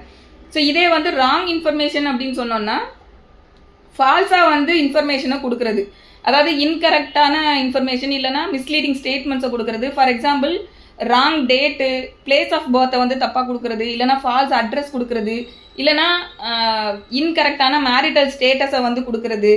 ஸோ இந்த மாதிரியான விஷயங்கள்லாம் வந்து ராங் இன்ஃபர்மேஷனாக அவங்க கொடுக்கக்கூடியதில் வரும். Incorrect marital status affecting eligibility, so இதெல்லாம் வந்து இன்கரெக்ட் இன்ஃபர்மேஷன்றதில் வரும். ஸோ இந்த கிரவுண்ட்ஸ்லாம் வந்து அவங்க ரெஃப்யூஸ் பண்ணலான்றது இதில் சொல்கிறாங்க. அடுத்து இதில் இன்னொன்று என்ன சொல்கிறாங்கன்னா, இதை வந்து அந்த பர்டிகுலர் ஹோல்டர் சப்ரஸனோ இல்லை ராங் இன்ஃபர்மேஷனோ ஹோல்டர் கொடுத்துருந்தாலும் அவங்க லயபிள். அது இல்லாமல் எனி அதர் பர்சன் சொல்லி சொல்கிறாங்க. இந்த எனி அதர் பர்சன் அப்படின்னு சொல்லும்போது லயபிலிட்டி வந்து ஹோல்டருக்கு வந்து எப்படிலாம் வருதுன்னா, சப்போஸ் வந்து வெரிஃபிகேஷனுக்கோ இல்லை எதுக்கோ ஒன்று வந்திருக்கும் போது ரிலேட்டிவோ இல்லை ஏஜென்ட்டோ இல்லைனா அந்த பாஸ்போர்ட் கன்சல்டன்ட்ஸ் இருப்பாங்க, அவங்க இன்ஃபர்மேஷனை தப்பாக கொடுத்துருப்பாங்க. ஸோ இந்த மாதிரி வேறு நபர்களால் அந்த இன்ஃபர்மேஷன் கொடுக்கப்பட்டிருக்கு இல்லை சப்ரஷன் நடந்திருக்குனாலும் இந்த ஹோல்டர் வந்து அதுலேருந்து லயபிலிட்டியிலேருந்து எஸ்கேப் ஆக முடியாது. ஸோ அதுதான் இந்த எனி அதர் பர்சன்றதையும் இதில் சொல்லியிருக்காங்க. So liability is not avoided by blaming the agent, relative இல்லைனா பாஸ்போர்ட் கன்சல்டன்ஸ் இவங்களெல்லாம் பிளேம் பண்ணிவிட்டு இவங்க லயபிலிட்டியிலேருந்து இந்த ஹோல்டர் வந்து எஸ்கேப் ஆக முடியாது. ஸோ அப்பவும் அவர் தான் ரெஸ்பான்சிபிள். ஸோ இந்த கிரவுண்ட்ஸ்லாம் வந்து இம்பவுண்ட் பண்ணுறதுக்கான. So the passport authority may impound or seize to be import or revoke a passport or travel document. So இந்த கிரவுண்ட்ஸ். தென் அடுத்து provided that if the holder of such passport obtains another passport, the passport authority shall also impound or cause to be impounded or revoke such other passport. So இன்னொரு இதையும் வந்து அவங்க ஒரே நேரத்தில் வந்து 2-3 நிறைய பாஸ்போர்ட்ஸ் வாங்கி வச்சுருக்காங்க இல்லையா, ஸோ அந்த மாதிரி இருந்தாங்கன்னா அதையும் சேர்த்து இவங்க இம்பவுண்ட் பண்ண முடியும் இல்லை ரிவோக்கும் பண்ண முடியும். தென் கிளாஸ் சியில் if the passport authority deems it necessary so to do in the interest of sovereignty and integrity of India, the security of India, friendly relationship of India with any foreign country, or in the interest of the general public. So இந்த 10(3) clause C தான் நமக்கு வந்து Maneka Gandhi case நமக்கு தெரிஞ்சிருக்கும். So Maneka Gandhi கேஸில் வந்து இந்த ப்ரொவிஷனில் தான் வந்து அவங்க சேலஞ்ச் பண்ணியிருப்பாங்க. ஸோ இங்கே என்ன வேர்ட்ஸ் இருக்குன்னு பார்த்தீங்கன்னா, if the passport authority deems it necessary so to do in the interest ஆஃப்னு சொல்கிறாங்க. அப்போ இது வந்து பாஸ்போர்ட் அத்தாரிட்டி அவங்க முடிவு பண்ணுறது. இது வந்து நம்ம பண்ணுனா இதுதான் இன்ட்ரெஸ்ட் ஆஃப் தி சாவர்னிட்டி இல்லைனா இன்டெகிரிட்டி ஆஃப் இந்தியா இல்லைனா ஃப்ரெண்ட்லி ரிலேஷன்ஷிப்பை பாதிக்காமல் இருக்கும் இல்லைனா செக்யூரிட்டி ஆஃப் இந்தியாவுக்கு வந்து இவங்களுக்கு நம்ம இஷ்யூ பண்ணாமல் இருக்கணும் அப்படின்னு அவங்க முடிவு பண்ணுறாங்கன்ற மாதிரி இருக்கு இல்லையா. அப்போ இந்த இடத்துல மேனகா காந்தி கேஸில் என்ன பண்ணியிருப்பாங்க அப்படின்னா, அவங்களுக்கு வந்து இந்த 10(3) சியை இன்வோக் பண்ணி அவங்களோட பாஸ்போர்ட்டை வந்து இம்பவுண்ட் பண்ணியிருப்பாங்க. ரைட்டிங்கில் வந்து அவங்களுக்கு என்ன நோட்டீஸ் கொடுப்பாங்கன்னா, அவங்களோட பாஸ்போர்ட் இம்பவுண்ட் பண்ணிட்டோம், இமீடியட்டாக கொண்டு வந்து அதை சரண்டர் பண்ணுங்கள், வித்தின் 7 days ஆர் சம்திங் கொண்டு வந்து சரண்டர் பண்ணுங்கன்னு சொல்லி நோட்டீஸ் கொடுத்துருப்பாங்க. ஸோ அப்போ அதை அவங்க சேலஞ்ச் பண்ணிவிட்டு ஆர்டிகல் 32க்கு கீழே வந்து ரிட் ஃபைல் பண்ணுவாங்க. அப்போ சுப்ரீம் கோர்ட் வந்து இதில் என்ன சொல்கிறாங்க அப்படின்னா, ப்ரொசீஜர் எஸ்டாப்ளிஷ்டு பை லா அப்படின்னு சொல்லி நமக்கு ஆர்டிகல் 21 சொல்லியிருப்பாங்க. Okay, article 21 no person shall be deprived of his life or personal liberty except according to procedure established by law அப்படின்றது சொல்லியிருக்காங்க. அப்போ இங்கே வந்து இந்த பாஸ்போர்ட் அத்தாரிட்டி வந்து என்ன சொல்லுவாங்கன்னா, எங்களுக்கு இந்த மாதிரியான சூழ்நிலைகள் இருக்குங்கன்னு நாங்கள் சாட்டிஸ்ஃபை ஆகிறோங்கும்போது வி கேன் இம்பவுண்ட் அப்படின்றத சொல்லுவாங்க. ஸோ இதில் கோர்ட் வந்து என்ன சொல்கிறாங்க அப்படின்னா, ஆர்டிகல் 21 பொறுத்த வரைக்கும் இது வந்து ஒரு ட்ராவலிங் அப்ராட் அப்படின்னு சொல்லக்கூடியது form part of the fundamental right under article 21 அப்படிங்கிறத ஃபஸ்ட் இதில் சொல்கிறாங்க. ஸோ அடுத்து என்ன சொல்கிறாங்க அப்படின்னா, ஸோ நமக்கு வந்து form part of fundamental right அப்படின்னு சொன்னாலே அதை வந்து நம்மக்கிட்ட இருந்து டெப்ரைவ் பண்ணணும் அப்படின்னா அதற்கான ப்ரொசீஜர் எஸ்டாப்ளிஷ்டு பை லா மூலமாக தான் அவங்க பண்ண முடியுங்கிறது நமக்கு தெரியும் இல்லையா. அப்போ இங்கே ப்ரொசீஜர் எஸ்டாப்ளிஷ்டு பை லா அவங்க பண்ணியிருக்காங்களான்னா இல்லை, எந்த விதமான நோட்டீஸும் கொடுக்கல, எதுவுமே கொடுக்காம அவங்க வந்து அவங்களோட டாக்குமெண்ட்டை வந்து இம்பவுண்ட் பண்ணியிருக்காங்க. ஸோ இதில் கோர்ட் ஃபைனலாக என்ன சொல்லுவாங்கன்னா, ஃபஸ்ட்டு அவங்களுக்கு நீங்கள் நோட்டீஸ் கொடுத்து அவங்கள வந்து ஹியர் பண்ணுறதுக்கான ஆப்பர்ச்சுனிட்டி கொடுத்து then thereafter only you have to pass the order, அதெல்லாம் பண்ணக்கூடாது அப்படிங்கிறது இதில் சொல்லியிருப்பாங்க. ஸோ இது வந்து மேனகா காந்தி ஜட்ஜ்மெண்ட். ஸோ அந்த மேனகா காந்தி ஜட்ஜ்மெண்ட்டில் தான் அந்த கோல்டன் ட்ரையாங்கிள் ஆர்டிகல் 14, 19, 21 எல்லாமே வந்து இன்டர் கனெக்டடு, அதை வந்து செப்பரேட்டாக பிரித்து பார்க்கணுன்ற அவசியம் கிடையாது, ஒன்றுக்கு ஒன்று எல்லாமே இன்டர்லிங்க்டுன்றதெல்லாம் இந்த ஜட்ஜ்மெண்ட்டில் சொல்லியிருப்பாங்க. ஸோ இந்த ப்ரொசீஜர் எஸ்டாப்ளிஷ்டு பை லா அப்படின்னு சொல்லும்போது ஃபர்தராக அவங்க என்ன கிளாரிஃபை பண்ணுவாங்கன்னா, ஒரு அதாவது இப்போ கவர்மெண்ட் என்ன சொல்லுவாங்கன்னா, அவங்களே ஒரு ப்ரொசீஜரை வந்து ஒரு லெஜிஸ்லேஷனில் வந்து ஒரு ப்ரொசீஜரை அவங்க வந்து சொல்கிறாங்க. அந்த ப்ரொசீஜர் வந்து கவர்மெண்ட் நமக்கு லெஜிஸ்லேஷனில் சொல்லிட்டாங்க அப்படிங்கிறதுனாலேயே வந்து அதை அப்படியே எடுத்துக்கணும் கிடையாது. So procedure established by law அப்படிங்கும்போது அது எப்படி இருக்கணுன்றதை அந்த ஜட்ஜ்மெண்ட்டில் சொல்லுவாங்க. அது டியூ ப்ராசஸ் ஆஃப் லாவாக இருக்கணும் அப்படிம்பாங்க. So due process of law அப்படின்னா அந்த ப்ரொசீஜர் வந்து ஃபேராக இருக்கணும், ஃபேர் ஜஸ்ட் ரீசனபிளாக இருக்கணும், ஆர்பிட்ரரினஸாக இருக்கக்கூடாது. ஸோ இதெல்லாம் அந்த ப்ரொசீஜர் எஸ்டாப்ளிஷ்டு பை லானா என்ன, அது எப்படி இருக்கணுங்கிறதெல்லாம் அந்த ஜட்ஜ்மெண்ட் படிங்க. ஸோ இந்த ஆக்டில் இருந்து கேட்டாங்கன்னா அந்த ஜட்ஜ்மெண்ட் எழுதுங்க. ஸோ இது வந்து இந்த 10(3) சிக்கு உள்ள judgment Maneka Gandhi case. Then அடுத்து கிளாஸ் டியில் if the holder of the passport or travel document has at any time after the issue of the passport or travel document been convicted by a court in India for any offense involving moral turpitude and sentence in respect thereof to imprisonment for not less than 2 years.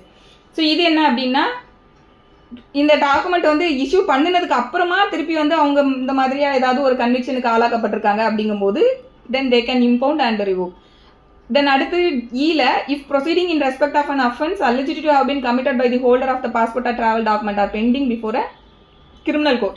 So மேலே வந்து convict பண்ணப்படுறாங்க, கீழே ஈல என்ன சொல்கிறாங்கன்னா conviction வரைக்கும்லாம் போகலை, criminal case வந்து பெண்டிங்கில் இருக்குது holder மேலே. ஸோ அது தென் அடுத்து if any condition of the passport or travel document has been contravened. So conditions impose பண்ணலான்றது மேலே பார்த்தோம் இல்லையா, அதை வந்து கான்ட்ராவென்ட் பண்ணுறாங்கன்னா that is a ground for impound and revocation. Then G, clause G la, if the holder of the passport or travel document has failed to comply with the notice under subsection 1 requiring him to deliver of the same.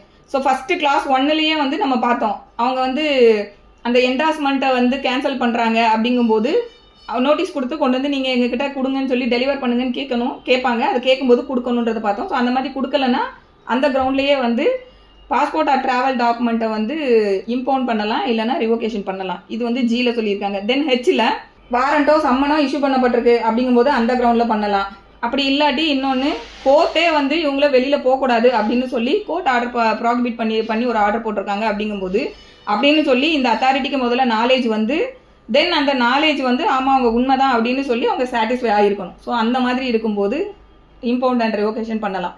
இதெல்லாம் சொல்லக்கூடியது 10ல் வந்து clause 3ல் இருக்கக்கூடியது. Then clause 4ல் the passport authority may also revoke a passport a travel document on the application of the holder. So இது ஹோல்டரே வந்துட்டு எனக்கு வந்து ரிவோக் பண்ணுங்கன்னு சொல்லி சொல்கிறதுல அப்போ பண்ணலாம். தென் அடுத்து கிளாஸ் 5ல் அதில் நம்ம ரிப்பீட்டடாக பார்த்துக்கிட்டே இருக்கிறது தான், ஆர்டர் வந்து ரைட்டிங்கில் இருக்கணும், அந்த கன்சர்ன் பார்ட்டி கேட்குறாங்கன்னா கொடுக்கணும், கொடுக்க வேண்டாம்னா இந்த கிரவுண்ட்ஸில் கொடுக்குறதுக்கு மறுக்கலாம். தென் கிளாஸ் 6 பொறுத்த வரைக்கும் இந்த இப்போ நம்ம பார்த்துக்கிட்டு இருக்கிறது எல்லாமே பாஸ்போர்ட் அத்தாரிட்டி வந்து இதெல்லாம் அவங்களுக்கு இருக்கக்கூடிய காம்பிடன்சி. இந்த கிளாஸ் 6ல் யாரை பற்றி சொல்கிறாங்கன்னா இந்த பாஸ்போர்ட் அத்தாரிட்டி யாருக்கு சபார்டினேட்டாக இருக்காங்களோ விச் மீன்ஸ் பாஸ்போர்ட் அத்தாரிட்டிக்கு மேலே ஹையரார்க்கியில் இருக்கக்கூடிய அத்தாரிட்டியை பற்றி சொல்கிறாங்க.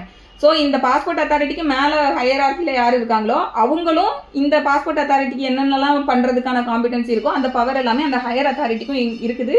எது தொடர்புபட்டு அப்படின்னா அந்த இம்பவுண்ட் பண்ணுறதுக்கு ரிவோக் பண்ணுறதுக்கு அதெல்லாம். ஸோ அப்போ அவங்க பண்ணுறாங்கும் போது அவங்களும் வந்து அதை வந்து பை ஆர்டர் இன் ரைட்டிங்கில் தான் அந்த இம்பவுண்ட் இல்லைனா ரிவோகேஷன் வந்து அவங்க பண்ண முடியும். ஸோ இதுதான் வந்து கிளாஸ் 6ல் வந்து சொல்லியிருக்காங்க.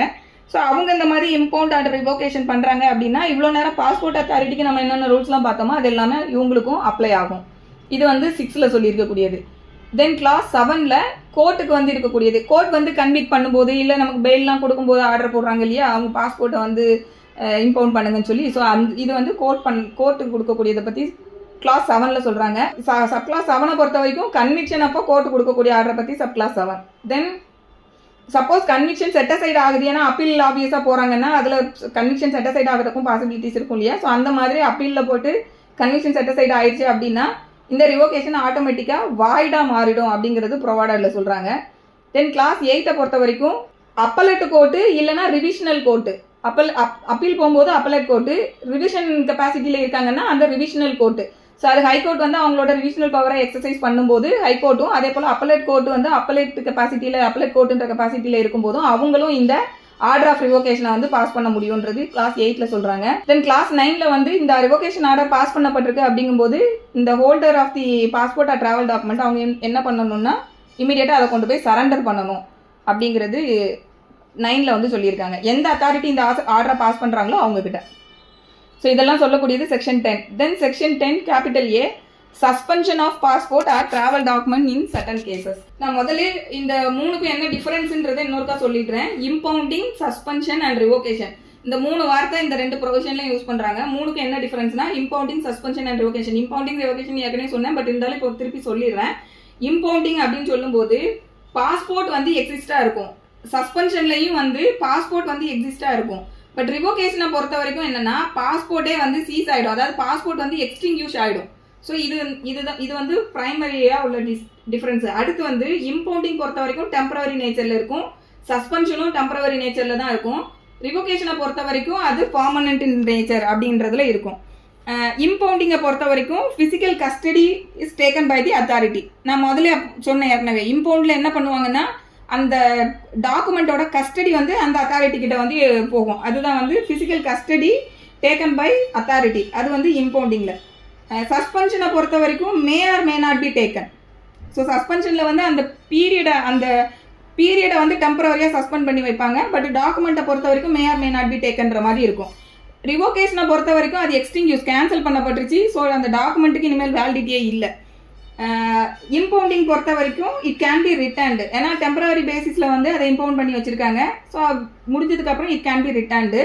சஸ்பென்ஷனை பொறுத்த வரைக்கும் சப்போஸ் இதில் எந்த பிரச்சனையும் இல்லை, நம்ம சஸ்பெண்ட் பண்ணது தப்பு அப்படின்ற முடிவு, சஸ்பெண்ட் பண்ணினது செல்லாதுன்னு முடிவுக்கு வராங்கன்னா it can B restore. So அது சஸ்பென்ஷன். ரிவோகேஷனை பொறுத்த வரைக்கும் இந்த ரெண்டுமே வராது. ஃப்ரெஷ்ஷாக தான் அவங்க திருப்பி பாஸ்போர்ட் வந்து அப்ளை பண்ணி வாங்கணும். ஸோ ஃப்ரெஷ் பாஸ்போர்ட் வந்து ரெக்வயர்டுன்ற மாதிரி இருக்கும். ஸோ இதுதான் இந்த 3க்கு இருக்கக்கூடிய டிஃப்ரென்ஸு. இந்த 3 டிஃப்ரென்ஸையும் அப்படியே அதை மைண்டில் வச்சுட்டு இந்த ப்ரொவிஷன்ஸை பாருங்கள். இப்போ இதில் செக்ஷன் 10 கேபிட்டல் ஏல வந்து suspension of passport or travel document in certain cases. இப்போ கிளாஸ் 10A வந்து கிளாஸ் 1ல் என்ன சொல்கிறாங்கன்னா, without prejudice to the generality of the provision contained in section 10. So section 10ல் சொல்லியிருக்கக்கூடிய அந்த இதுக்கு ப்ரிஜுடைஸ் ஆகாத முறையில் if the central government or any designated officer is satisfied that the passport or travel document is likely to be impounded or caused to be impounded or revoked under clause C of subsection 3 of section 10 and it is necessary in the public interest so to do it or he may. So அப்போ நம்ம 10(3)C வந்து நம்ம பார்த்தோம். 10(3)Cக்கு தான் என்ன பார்த்தோம், மேனகா காந்தி கேஸும் நம்ம பார்த்தோம். ஸோ அந்த மாதிரி ஒரு சிச்சுவேஷன் வருது. அதாவது 10(3)Cக்கு கீழே 10(3)C என்னன்றது இன்னொரு பார்த்துருங்க. என்னென்னா sovereignty, integrity of India, security of India, friendly relation of India with foreign country. இதுக்கு வந்து இல்லைன்னா ஜென்ரல் பப்ளிக் இன்ட்ரெஸ்ட் வந்து அஃபெக்ட் ஆகும். ஸோ இந்த மாதிரியான ஒரு கிரவுண்டுக்கு கீழே வந்து they can refuse revoke or impound the டாக்குமெண்ட்ன்றது பார்த்தோம். ஸோ இந்த கிரவுண்டை பற்றி தான் இங்கே பேசுகிறாங்க. ஸோ இந்த கிரவுண்டை வந்து இந்த கிரவுண்டுக்கு கீழே இம்பவுண்ட் பண்ணணும் இல்லை ரிவோக் பண்ணலாம் அப்படிங்கிற மாதிரி ஒரு சூழ்நிலை இருக்கும்போது இந்த அத்தாரிட்டி வந்து என்ன பண்ணலாம் அப்படின்னு சொல்கிறாங்கன்னா, first by order suspend with immediate effect any passport or travel document. So இம்மீடியட்டாக வந்து அதை வந்து சஸ்பெண்ட் பண்ணுறாங்க. அது வந்து அந்த டேட்லேருந்து இம்மீடியட்டாக அந்த ஆர்டர் வந்து அந்த உடனே வந்து இம்மீடியட்டாக எஃபெக்ட்டுக்கு வர்ற மாதிரி. So suspend the passport or travel document immediately. Then clause B la pass such other appropriate order which may have the effect of rendering any passport or travel document invalid. So வேற ஏதாவது appropriate order, அந்த ஆர்டரோட effect என்ன அப்படின்னு பார்த்தோம்னா rendering the passport or travel document invalid அப்படின்ற மாதிரியான ஒரு order அவங்க பாஸ் பண்ண முடியும். இது வந்து applicable only to the condition specified in section 10 clause 3 subsection C. அதுக்கு தான் இது. தென் அடுத்து இது எவ்வளோ நாளைக்கு அப்படின்னா for a period not exceeding 4 weeks. First இனிஷியலாக 4 weeksக்கு தான் அவங்க இந்த சஸ்பென்ஷன் வந்து பாஸ் பண்ண முடியும். இந்த 4 weeksக்கு தான் அவங்க முதல்ல இந்த ஆர்டரை பாஸ் பண்ண முடியும்னு சொல்கிறாங்க இல்லையா. ஸோ அந்த ஆர்டரை வந்து ரைட்டிங்கில் அவங்க ஃபர்தராக திருப்பியும் வந்து எக்ஸ்டெண்ட் பண்ண முடியும். அதுதான் the set period of 4 weeks. எது வரைக்கும் அப்படின்னா till the proceedings relating to so வந்து கன்க்ளூட் ஆகுற வரைக்கும். ஸோ இது வந்து ப்ரொவைடரில் சொல்லியிருக்காங்க. அடுத்து ஃபர்தர் ப்ரொவைடரில் என்ன சொல்கிறாங்கன்னா, ஸோ இந்த சஸ்பென்ஷன் இது ஆர்டர் பாஸ் பண்ணுறதுக்கு முன்னாடி அவங்களுக்கு ஆப்பர்ச்சுனிட்டி ஆஃப் பீயிங் ஹியர்ட் வந்து கண்டிப்பாக கொடுக்கணும் அப்படிங்கிறது. எவ்வளோ நாளைக்குள்ளே கொடுக்கணுங்கிறதையும் சொல்கிறாங்க.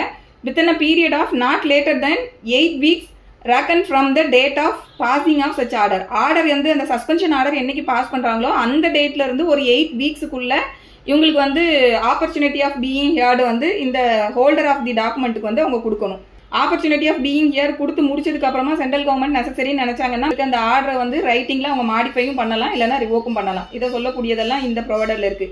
தென் கிளாஸ் 2 பொறுத்த வரைக்கும் இப்போ வந்து சஸ்பென்ஷன் வந்து ஆர்டர் பாஸ் பண்ணியிருக்காங்கும்போது இமிக்ரேஷன்லாம் வந்து அவங்களுக்கு சொல்லணும். அப்படி இல்லாட்டி இந்த சஸ்பென்ஷன் ஆர்டர் அவங்களுக்கு தெரிய வராது இல்லையா. அப்போ அதுக்கு என்ன பண்ணலாம் அப்படின்னா, the designated officer shall immediately communicate the order passed under subsection 1 to the concerned authority at an airport or any other point of embarkation or immigration and to the passport authority. So இப்போ இந்த designated officer இம்மீடியட்டாக இவங்க எல்லாத்துக்கும் இந்த ஆர்டரை வந்து இம்மீடியட்டாக communicate பண்ணணுன்றது class 2ல சொல்கிறாங்க. கிளாஸ் 3 பொறுத்த வரைக்கும் இந்த கம்யூனிகேஷன் ஆர்டரை வாங்கின அந்த அத்தாரிட்டிஸ் என்ன பண்ணணும்னா இம்மீடியட்டாக அந்த ஆர்டருக்கு அவங்க எஃபெக்ட் கொடுக்கணும்னு சொல்லக்கூடியது கிளாஸ் 3.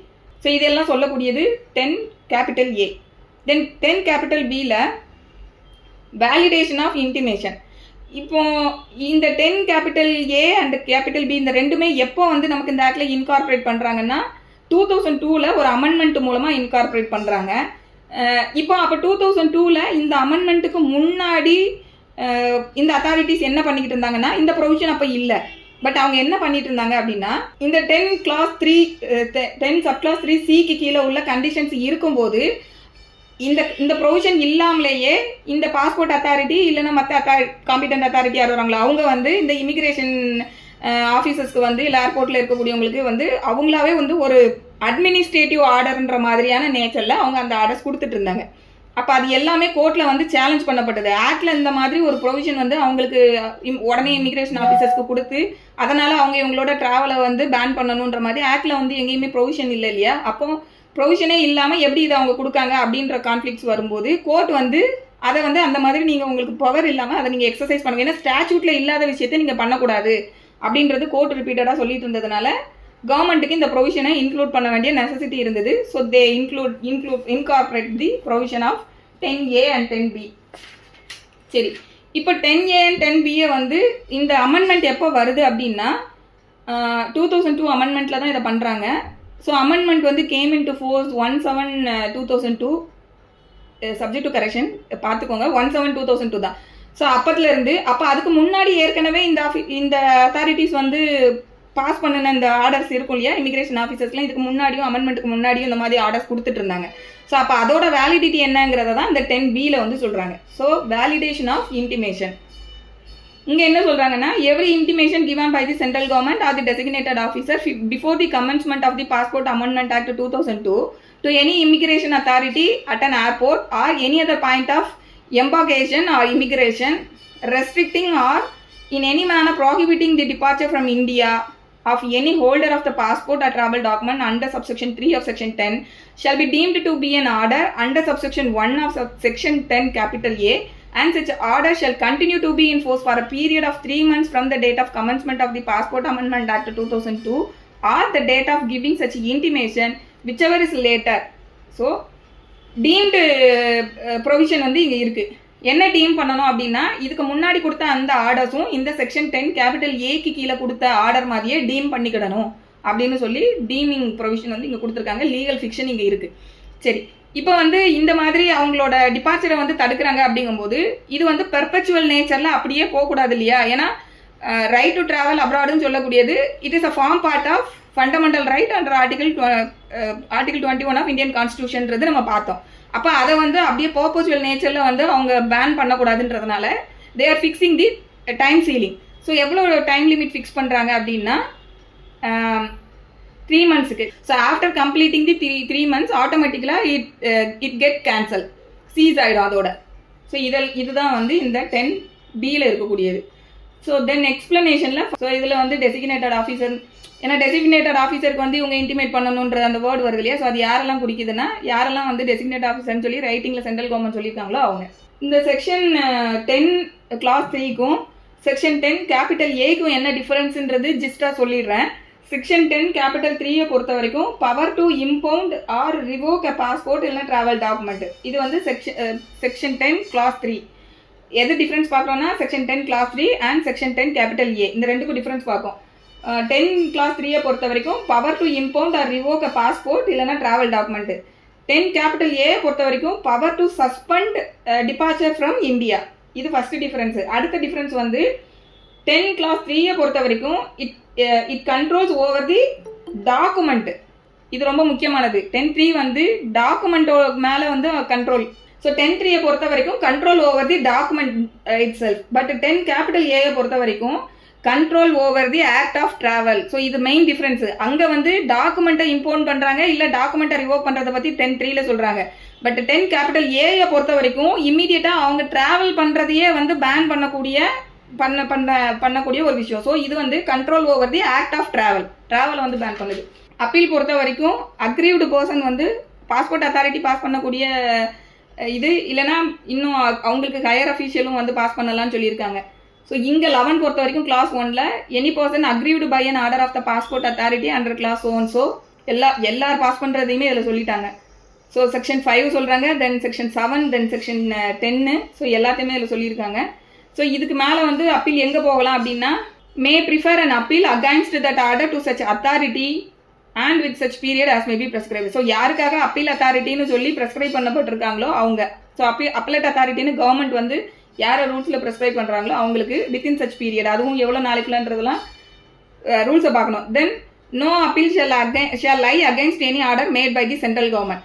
இந்த ஆக்டை பொறுத்த வரைக்கும் நம்ம முதல்ல பார்த்தோம், பாஸ்போர்ட் அத்தாரிட்டின்னு சொல்லும்போது அத்தாரிட்டி எம்பவர்ட், இன்னொன்று வந்து சென்ட்ரல் கவர்மெண்ட். ஸோ சப்போஸ் வந்து சென்ட்ரல் கவர்மெண்ட் போட்டிருக்க ஆர்டராக இருக்கும்போது அந்த இடத்துல வந்து அப்பீல் போக முடியாதுங்கிறத இதை சொல்கிறாங்க. மற்ற அத்தாரிட்டிஸ் பாஸ் பண்ண ஆர்டராக இருக்கும்போது அதில் இருக்கக்கூடிய aggrieved person can prefer an appeal. So central கவர்மெண்ட்டே பாஸ் பண்ணனாதான் தான் நோ அப்பீல்ன்றது சொல்கிறாங்க. தென் கிளாஸ் 2 பொறுத்த வரைக்கும் no appeal shall be admitted if it is preferred after the expiry of the prescribed period. So prescribe அந்த லிமிடேஷனுக்குள்ளே ஃபைல் பண்ணணும். தென் ப்ரொவைடரில் என்ன சொல்கிறாங்கன்னா, லிமிடேஷனுக்குள்ளே ஃபைல் பண்ணலைனாலும் delay can be condoned if sufficient reason caused அப்படின்னா டிலே கேன் பி கண்டோன்ட்ன்றது ப்ரொவைடரில் சொல்கிறாங்க. தென் கிளாஸ் 3 பொறுத்த வரைக்கும் ஸோ அது பீரியட் எப்படி கால்குலேட் பண்ணணும் அப்படின்னா, it should be computed in accordance with the provision of limitation ஆக்ட்ங்கிறது கிளாஸ் 3ல சொல்லியிருக்காங்க. தென் கிளாஸ் 4 பொறுத்த வரைக்கும் அப்பீல் வந்து எப்படி இருக்கணும் அப்படிங்கிறது, every appeal under the section shall be made by a petition in ரைட்டிங்கில் தான் இருக்கணும். Then shall be accompanied by a copy of the statement of the reason for the order appeal. Order வந்து அவங்க அந்த அத்தாரிட்டி பாஸ் பண்ணும்போது அவங்க ஒரு order pass பண்ணுறாங்க இல்லையா, அதோட காப்பி அவங்க வாங்கிக்கலான்றதை பார்த்துருக்கோம். ஸோ அந்த ஆர்டர் வந்து இது கூட அக்கம்பைன் பண்ணணும். தென் என்ன ப்ரெஸ்கிரைப்டு ஃபீஸோ அது எல்லாமே வச்சு அவங்க ஃபைல் பண்ணணும் அப்படின்னு சொல்லக்கூடியது கிளாஸ் 4. தென் கிளாஸ் 5 பொறுத்த வரைக்கும் என்ன ப்ரொசீஜரை ஃபாலோ பண்ணணும் அப்பலேட் அத்தாரிட்டினா, ரூல்ஸில் ப்ரெஸ்கிரைப் பண்ணியிருக்கிற ப்ரொசீஜரை ஃபாலோ பண்ணணும். ப்ரொவைடரில் என்ன சொல்கிறாங்க அப்படின்னா, அப்பலண்ட்டுக்கு ஆப்பர்ச்சுனிட்டி ஆஃப் பீயிங் ஹியர்டு கொடுக்காம அப்பீலை டிஸ்போஸ் பண்ணக்கூடாதுன்னு சொல்லக்கூடியது ப்ரொவைடர். தென் கிளாஸ் 6 பொறுத்த வரைக்கும் இந்த அப்பலேட் அத்தாரிட்டி பாஸ் பண்ணக்கூடிய ஆர்டர் இந்த அப்பலேட் அத்தாரிட்டி என்னெல்லாம் பண்ணலாம்னா, கன்ஃபார்ம் பண்ணலாம் ஆர்டரை, இல்லை மாடிஃபை பண்ணலாம், இல்லை ரிவர்ஸ் பண்ணலாம். அவங்க என்ன ஆர்டர் பாஸ் பண்ணாலும் சரி அது வந்து ஃபைனலாக இருக்கும். இதெல்லாம் சொல்லக்கூடியது கிளாஸ் 6. ஸோ இது வந்து செக்ஷன் 11 அப்பீல். தென் அடுத்து செக்ஷன் 12 பொறுத்த வரைக்கும் அஃபென்ஸ் அண்ட் பெனாலிட்டிஸ், இதுவும் முக்கியமானது. என்னென்ன அஃபென்சஸ்லாம் இருக்குது அப்படின்னா, செக்ஷன் 3ல வந்து யாரும் வந்து இந்த டாக்குமெண்ட் இல்லாமல் அப்ராட் போகக்கூடாதுன்னு இருப்பாங்க. ஸோ அந்த ப்ரொவிஷன் யாராவது கான்ட்ரவென்ட் பண்ணுறாங்கன்னா, அடுத்து ஃபால்ஸ் இன்ஃபர்மேஷனோ இல்லை சப்ரேஷன் ஆஃப் மெட்டீரியல் ஃபேக்ட் இருக்குது அப்படின்னா அது ஒரு அஃபென்ஸு. தென் அடுத்து fail to produce for inspection is passport or travel document when ever is required. So அதை வந்து அவங்க இன்ஸ்பெக்ஷனுக்கு ப்ரொடியூஸ் பண்ண மாட்டேங்காங்கன்னா அது ஒரு அஃபென்ஸு. தென் அடுத்து knowingly uses a passport at a travel document issue to another person. வேற ஒரு பர்சன் நேமில் இருக்கக்கூடிய டாக்குமெண்ட்டை தெரிந்தே இன்னொரு நபர் பயன்படுத்துவது. இன்னொன்று knowingly allow another person to use a passport or travel document issue to him. தனக்கு கொடுக்கப்பட்ட பாஸ்போர்ட் ஆர் ட்ராவல் டாக்குமெண்ட்டை தெரிந்தே தன்னோட பேரில் வேற யாரையாவது அலோ பண்ணுறது, ட்ராவல் பண்ண அலோ பண்ணுறது. ஸோ இதுக்கெல்லாம் என்ன பனிஷ்மெண்ட்னா, shall be punishable with imprisonment for a term which may extend to 2 years or with fine which may extend to 5,000 rupees or both. So 2 years இல்லைனா ஃபைன் வந்து 5,000 rupees இல்லைனா இரண்டும் சேர்த்து. தென் 1 capital A பொறுத்த வரைக்கும் whoever not being a citizen of India. சரி, நம்ம citizen of India இல்லைன்னா அவங்களுக்கு பாஸ்போர்ட்டே முதல்ல கொடுக்கக்கூடாதுன்றது பார்த்துருக்கோம். பட் அதுக்கு ஒரு எக்ஸப்ஷன் இருக்குது, பின்னாடி ஒரு ப்ரொவிஷன் வருது. ஸோ சிட்டிசன் ஆஃப் இந்தியாவாக இல்லாத ஒரு நபர் வந்து பாஸ்போர்ட்டுக்கு அப்ளை பண்ணி பாஸ்போர்ட் வாங்கியிருக்காங்க எப்படின்னா, suppressing the information of his nationality அப்படின்னா அது ஒரு அஃபென்ஸு. தென் அடுத்து holds a forged passport or any travel document அப்படின்னா அது ஒரு அஃபென்ஸு. அதுக்கு பனிஷ்மெண்ட் என்ன அப்படின்னா, punishment not less than 1 year but which may extend to 5 years. ஒரு ஆண்டுக்கு குறையாமல் 5 ஆண்டுகள் வரைக்கும் பனிஷ்மெண்ட் கொடுக்கலாம். அண்ட் இது வந்து ஆர் ஃபைன் கிடையாது, அண்ட் ஃபைன் வந்து not less than 10,000 rupees but which may extend to 50,000 rupees. So ரெண்டும் சேர்த்து கொடுக்கணும். இது வந்து 1 capital A. தென் கிளாஸ் 2 பொறுத்த வரைக்கும் அபட்மெண்ட், யாராவது இப்போ மேலே சொல்லிக்கக்கூடிய அஃபென்சஸ்க்கு வந்து அபட்மெண்ட் காஸ் பண்ணுறாங்க அப்படின்னா அந்த அபட்மெண்ட்டை பேஸ் பண்ணி சப்சிக்வெண்ட்டாக அஃபென்ஸ் கமிட்டட் அப்படின்னா அதற்கான பனிஷ்மெண்ட் வந்து அந்த அஃபென்ஸுக்கு என்ன பனிஷ்மெண்ட்டோ அதே பனிஷ்மெண்ட்டோ கொடுக்கணும். தென் கிளாஸ் 3 பொறுத்த வரைக்கும் ரெசிடியல் ப்ரொவிஷன் மாதிரி இந்த சட்டத்துக்கு கீழே வந்து ஒரு பனிஷ்மெண்ட் வந்து ஒரு இதுக்கு சொல்லாமல் விட்டுருக்காங்க அப்படின்னா அது எல்லாத்தையும் ஜென்ரலாக சேர்த்து ஒரு பனிஷ்மெண்ட்டு இதில் சொல்லியிருக்காங்க கிளாஸ் 3ல. So whenever contravene any condition of a passport or travel document or any provision of this act or any rule made thereunder for which no punishment is provided. So இந்த ஆக்டில் எங்கேயுமே punishment வந்து அதுக்கு provide பண்ணலைன்னா அதற்கான punishment imprisonment may extend to 3 months or fine வந்து it may be extended to 5,000 rupees 500 rupees or both. So இது வந்து கிளாஸ் 3. தென் கிளாஸ் 4 பொறுத்த வரைக்கும் ரிப்பீட்டட் அஃபெண்டராக திருப்பியும் ஏற்கனவே ஆல்ரெடி கன்விக்ட் பண்ணப்பட்டிருக்காங்க, அவங்க திருப்பியும் வந்து அஃபென்ஸை வந்து ரிப்பீட் பண்ணுறாங்க அப்படின்னா அவங்களுக்கு டபுள் தி பெனால்ட்டி எதுக்குன்னா லேட்டர் அஃபென்ஸ் என்ன கமிட் பண்ணியிருக்காங்களோ அந்த லேட்டர் அஃபென்ஸுக்கு உள்ள டபுள் தி பெனால்ட்டி இம்போஸ் பண்ணணும்னு சொல்லக்கூடியது கிளாஸ் 4. ஸோ இது எல்லாமே வந்து அஃபென்ஸ் அண்ட் பனிஷ்மெண்ட்டு. தென் அடுத்து section 13 power to arrest. Clause 1ல் யாரெல்லாம் வரலாம்னா any officer of customs empowered by general or special order of the central government in this பிகாஃப், அப்படி இல்லாட்டி any officer of police or emigration office. So இவங்களை யாருமே not below the rank of inspector of police. So இந்த கேடரில் இருக்கக்கூடியவங்க without warrant reasonable suspension இருக்குது அப்படின்னா, என்ன ரீசனபிள் சஸ்பென்ஷன் அப்படின்னா அந்த particular person committed any offence punishable under section 12. இப்போ நம்ம பார்த்தோம் இல்லையா, அதுக்கு கீழே உள்ள ஏதோ ஒரு அஃபென்ஸை கமிட் பண்ணியிருக்காங்கன்னு நம்புவதற்கான ரீசனபிள் சஸ்பென்ஷன் இருக்குது அப்படிங்கும்போது they can arrest without warrant. Then இது வந்து கிளாஸ் 1ல் சொல்கிறாங்க. ஸோ அரெஸ்ட் பண்ணின உடனேயே என்ன காரணத்துக்காக அரெஸ்ட் பண்ணினாங்க அப்படிங்கிறத அந்த அரெஸ்டட் பர்சன் கிட்ட வந்து அவங்க இன்ஃபார்ம் பண்ணணும். So right to be informed வந்து அரெஸ்ட்டை பற்றி இருக்குங்கிறது அவங்களுக்கு ஃபண்டமெண்டல் ரைட்டு. ஸோ அது வந்து உங்களுக்கு இன்ஃபார்ம் பண்ணணும். தென் அடுத்து கிளாஸ் 2 பொறுத்த வரைக்கும் அரெஸ்ட் பண்ணிட்டாங்க இல்லையா, அப்போ அவங்க இமீடியட்டாக என்ன பண்ணணும் அப்படின்னா அவங்களே கஸ்டடியை வச்சுட்டு இருக்கக்கூடாது. So without unnecessary delay take or send the person arrested before a magistrate having jurisdiction. So jurisdictional magistrate கிட்ட வந்து அவங்ககிட்ட ஒன்று அனுப்பிச்சிடணும். அப்படி இல்லாட்டி ஆஃபீஸர் இன்சார்ஜ் அப்படி நியரஸ்ட் போலீஸ் ஸ்டேஷன் அவங்கக்கிட்ட கொண்டு போயிட்டு அவங்கள சென்ட் பண்ணிடணும், அவங்ககிட்ட கொண்டு விட்டுறணும். ஸோ அந்த மாதிரி விடும்போது section 57 of code of criminal ப்ரொசீஜரை வந்து அதுக்கப்புறம் ஃபாலோ பண்ணணுங்கிறது இந்த கிளாஸ் 2ல் சொல்லியிருக்காங்க. தென் அடுத்து section 14 power of search and seizure. So இதுவுமே வந்து ஆஃபீஸர் ஆஃப் கஸ்டம்ஸு அதில் எம்பவர்ட் பண்ணப்பட்ட அந்த ஆஃபீஸர், அப்படி இல்லாட்டி போலீஸ் ஆஃபீஸர் இல்லை emigration officer not below the rank of sub inspector of police. Section 12க்கு கீழே ஏதாவது அஃபென்ஸ் வந்து அஃபென்ஸுக்கு ஆளாக்கப்பட்ட ஏதாவது டாக்குமெண்ட்ஸ் அப்படிங்கும்போது அவங்க வந்து சர்ச் பண்ணலாம் அந்த பிளேஸை அண்ட் சீஸ் பண்ணலாம். எதெல்லாம் அப்படின்னா பாஸ்போர்ட்டு, ட்ராவல் டாக்குமெண்ட்டு இதெல்லாம் வந்து சீஸ் பண்ணுறதுக்கும் அவங்களுக்கு பவர் இருக்குது. தென் அடுத்து அஃபென்ஸ் கமிட் பண்ணியிருக்காங்கிறதுக்கான ரீசனபிள் சஸ்பென்ஷன் இருக்கும்போது தே கேன் டூ இட்.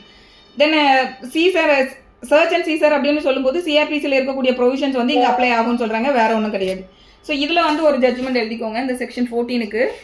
இந்த சீசர் அண்ட் இம்பவுண்டுக்கு வந்து என்ன டிஃப்ரென்ஸ் அப்படின்னா, போலீஸ் ஆஃபீஸர் பொறுத்த வரைக்கும் இங்கே police officer or customs officer who is empowered by the central government, அப்படி இல்லாட்டி வேறு எமிக்ரேஷன் ஆஃபீஸர் இவங்க வந்து சீஸ் பண்ணலான்னு சொல்கிறாங்க இல்லையா. ஸோ இப்போ இவங்க சீஸ் பண்ணுறாங்க அப்படிங்கும்போது whether it is equal to impounding அப்படின்னா கிடையாது, ரெண்டுமே டோட்டலி வேறு வேறு கான்செப்ட்டு. அதே போல் போலீஸ் ஆஃபீஸர் வந்து அவங்களுக்கு இம்பவுண்ட் பண்ணுறதுக்கான அத்தாரிட்டி காம்பிடன்சி போலீஸ் ஆஃபீஸருக்கு இருக்கான்னு கேட்டால் கிடையாது. ஸோ இதை எப்போவுமே ஞாபகம் வச்சுக்கோங்க. இதுக்கு உள்ள ஜட்ஜ்மெண்ட் எழுதிக்கோங்க. Suresh Nand versus CBI. Suresh Nand versus Suresh Nand NAND versus CBI. So இதில் வந்து police can seize a passport under CRPC temporarily அப்படிங்காங்க. Police cannot impound a passport அப்படிங்கிறதையும் சொல்கிறாங்க. Only passport authority can impound under section 10 clause 3 of passport act. So இது இந்த ஜட்ஜ்மெண்ட்டில் சொல்கிறாங்க. இந்த சுரேஷ் நாண்ட் ஜட்ஜ்மெண்ட்டில் இது அதாவது இந்த சீசருக்கும் இம்பவுண்டுக்கும் என்ன டிஃப்ரென்ஸ் அப்படின்னு பார்த்தோம்னா, டெம்பரவரியாக அந்த டாக்குமெண்ட்டை பொசிஷனை வந்து அதை வந்து ஸ்டாப் பண்ணக்கூடியது தான் வந்து இந்த போலீஸ் பண்ணக்கூடிய சீசர் அப்படின்னு சொல்லக்கூடியது. ஸோ ரெண்டுமே பொசிஷன் தான். போலீஸ் சீஸ் பண்ணுறதும் வந்து டாக்குமெண்ட்டோட பொசிஷன் தான், இம்பவுண்டிங்கும் வந்து டாக்குமெண்ட்டோட பொசிஷனை பற்றி தான் பேசுது. பட் இந்த போலீஸ் பண்ணக்கூடிய சீஸ் அப்படின்னு சொல்லக்கூடியதும் இம்பவுண்டிங் சொல்லக்கூடியதும் டோட்டலி டிஃப்ரெண்ட் ஆகும். ஏன்னா ரெண்டு பேரும் பண்ணக்கூடிய அந்த அத்தாரிட்டிஸ், இது வந்து போலீஸ் பண்ணுறாங்க, அது வந்து காம்பிடன்ட் அத்தாரிட்டி. இந்த பாஸ்போர்ட் ஆக்டுக்கு இருக்கக்கூடிய கீழே வரக்கூடிய காம்பிடன்ட் அத்தாரிட்டி. அப்படி இல்லாட்டி கோர்ட்டுக்கு அந்த அத்தாரிட்டி உண்டு. கோர்ட் வந்து இப்போ பாஸ்போர்ட்டுங்கும் போது பாஸ்போர்ட் ஆக்டுக்கு கீழே பண்ணுறாங்க. இது இல்லாமல் இன் ஜென்ரல் டாக்குமெண்ட் அப்படின்னு வந்தாலே இப்போ நமக்கு வந்து ஒரு டாக்குமெண்ட்டுக்கு ஸ்டாம்ப் டியூட்டி கம்மியாக கட்டியிருக்காங்க அப்படிங்கும்போது அது இன்சஃபிஷியன்ட் ஸ்டாம்ப் டியூட்டி இருக்கும்போது கோர்ட்டோட நாலேஜுக்கு அது வரும்போது கோர்ட் வந்து அந்த டாக்குமெண்ட்டையே வந்து இம்பவுண்ட் பண்ணுங்கன்னு சொல்லி ஆர்டர் பாஸ் பண்ணுவாங்க. ஸோ இந்த மாதிரி இந்த இம்பவுண்டிங் அத்தாரிட்டி யாருக்கு இருக்குன்னு பார்த்தீங்கன்னா கோர்ட்டுக்கு வரும். அதே போல் சில ஸ்பெஷல் ஆக்டுக்கு கீழே இதுக்கு கீழே வரக்கூடிய இந்த காம்பிடன்ட் அத்தாரிட்டி உங்களுக்கு வரும். ஸோ இந்த ரெண்டுமே வந்து டோட்டலி டிஃப்ரெண்ட்டான விஷயம். போலீஸ் வந்து எப்போவுமே இம்பவுண்ட் பண்ணுறோன்னு சொல்லி ஒரு ஆர்டர் வந்து அவங்க பாஸ் பண்ணவே கூடாது. இன்னொன்று போலீஸை பொறுத்த வரைக்கும் அவங்க ஒரு டாக்குமெண்ட்டை சீஸ் பண்ணுறாங்க அப்படின்னா இம்மீடியட்டாக வித்தவுட் எனி டிலே அதை காம்பிடென்ட் அத்தாரிட்டி வந்து யார் இம்பவுண்ட் பண்ணணுமோ இல்லை கோர்ட்டோ யாரோ அவங்கக்கிட்ட கொண்டு போயிட்டு அதை ப்ரொடியூஸ் பண்ணிடணும். ஸோ இதெல்லாமே வந்து இந்த இம்பவுண்ட் அண்ட் சீசருக்கு இருக்கக்கூடிய விஷயங்கள். மேனகா காந்தி கேஸ் சொன்னோம் இல்லையா, அது கூடயே அதே ஹெல்டு போர்ஷனில் வந்து இன்னொரு ஜட்ஜ்மெண்ட் எழுதிக்கோங்க. சர்வன் சிங் சௌஹானி வெர்சஸ் ராமநாதன். இதுவுமே என்னன்னா, the right to go abroad enjoys constitutional protection because it has been held to be a part of the fundamental right to life and personal liberty under article 21 of the constitution.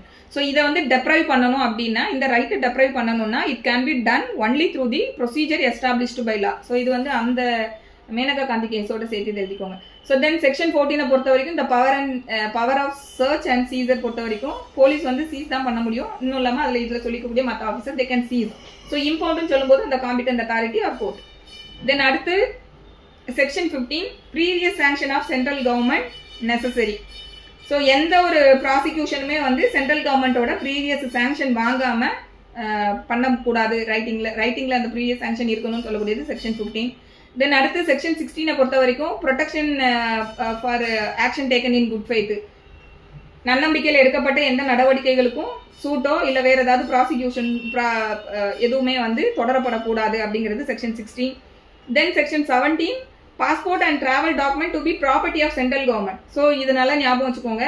எப்போவுமே இந்த documents எல்லாமே who is the owner அப்படின்ற மாதிரி பார்த்தோம்னா இந்த documents எல்லாமே central கவர்மெண்ட்டோட document. So passport or travel document issued under this act shall at all time remains the property of the central government. தென் அடுத்து section 18 repealed. Section 19 passport and travel document வந்து எப்பெல்லாம் to be invalid அப்படிங்கிறது இதில் சொல்லியிருக்காங்க. அதாவது to the certain countries. அது எப்போ அப்படின்னா upon the issue of notification by the central government that of foreign countries. அதாவது ஏற்கனவே வந்து ஒரு டிராவல் டாக்குமெண்ட் இல்லைன்னா பாஸ்போர்ட் வந்து இஷ்யூ பண்ணப்பட்டிருக்கு. பட் அது வந்து இப்போ இன்வாலிட் ஆகுது. என்னென்ன ரீசனுக்காக அதை இன்வாலிட் பண்ணலாம் ஒரு சர்டன் கண்ட்ரிஸை பொறுத்த வரைக்கும் அப்படின்னா, a country which is committing external aggression against India. இந்தியாவுக்கு எதிராக வந்து வெளிப்புற ஆக்கிரமிப்பு பண்ணக்கூடிய நாடாக இருக்குன்னா அந்த டைம் வந்து இன்வாலிட் ஆகும். தென் அடுத்த country assisting the country committing external aggression against India. இது வந்து டைரக்டாக இந்த நாடு வந்து இந்தியா மேலே எக்ஸ்டர்னல் அக்ரெஷன் கமிட் பண்ணலை. வெளிப்புற அக்ரெஷன் பண்ணிட்டு இருக்கக்கூடிய நாட்டுக்கு இன்னொரு நாடு போய் அசிஸ்ட் பண்ணுதுன்னா அந்த அசிஸ்ட் பண்ணக்கூடிய நாட்டுக்கு, அதாவது வெளிப்புற ஆக்கிரமிப்பு எக்ஸ்டர்னல் அக்ரெஷன் சொல்றது. தென் அடுத்து country where armed hostilities are in progress. So ஆயுதம் தாங்கிய அந்த கிளர்ச்சி மாதிரி, ஸோ அந்த மாதிரியான விஷயங்கள் எந்த கண்ட்ரியில வந்து இப்போ ப்ராக்ரஸ் ஆகிட்டு நடந்துட்டு இருக்கோ அந்த நாடுகள். அடுத்து country to which travel must be restricted in the public interest because such travel would seriously impair the conduct of foreign affairs of the government of India. So இது வந்து பப்ளிக் இன்ட்ரெஸ்ட்ன்ற காரணத்துக்காக ரெஸ்ட்ரிக்ட் பண்ணணும். ஒரு பர்டிகுலர் நாடுக்கு அகைன்ஸ்டாக உள்ள issue பண்ணதை இன்வாலிட்னு சொல்லணும். எதுக்காக அப்படின்னா, இப்போ அவங்க அலோவ் பண்ணணும் அப்படின்னா it will seriously impair the conduct of foreign affair of the கவர்மெண்ட்ன்ற நேச்சர் இருந்ததுன்னா அப்பவும் வந்து இது.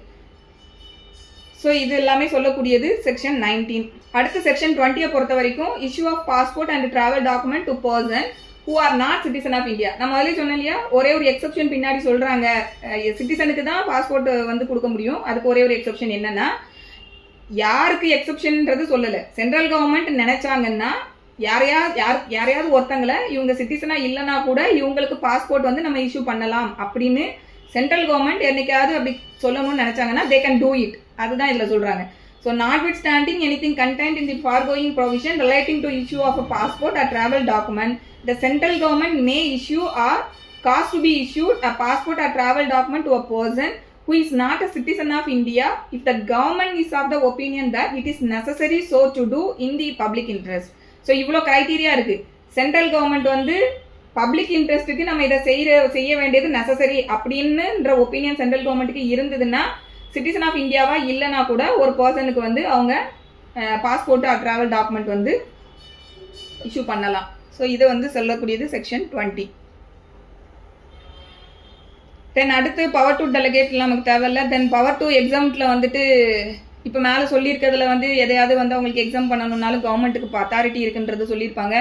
தென் act to be in addition to certain எனாக்ட்மெண்ட்ன்றது இந்த இப்போ நம்ம பார்த்துருக்கக்கூடிய அந்த பாஸ்போர்ட் ஆக்ட் வந்து இதில் சொல்லியிருக்கக்கூடிய சட்டங்களுக்கு கூடுதலாக செயல்படும் அப்படின்னு சொல்லக்கூடியது செக்ஷன் 23. ஸோ என்ன சட்டங்கள்லாம் இதில் சொல்லியிருக்காங்க அப்படின்னா, passport entry into act of 1920, then emigration act 1983, registration of foreigners act 1939, foreigners act 1946, trading with any continuance of emergency provision act 1947, the foreigners law application and amendment act 1962, the foreign exchange regulation act 1973, and other enactment relating to foreign and foreign exchange.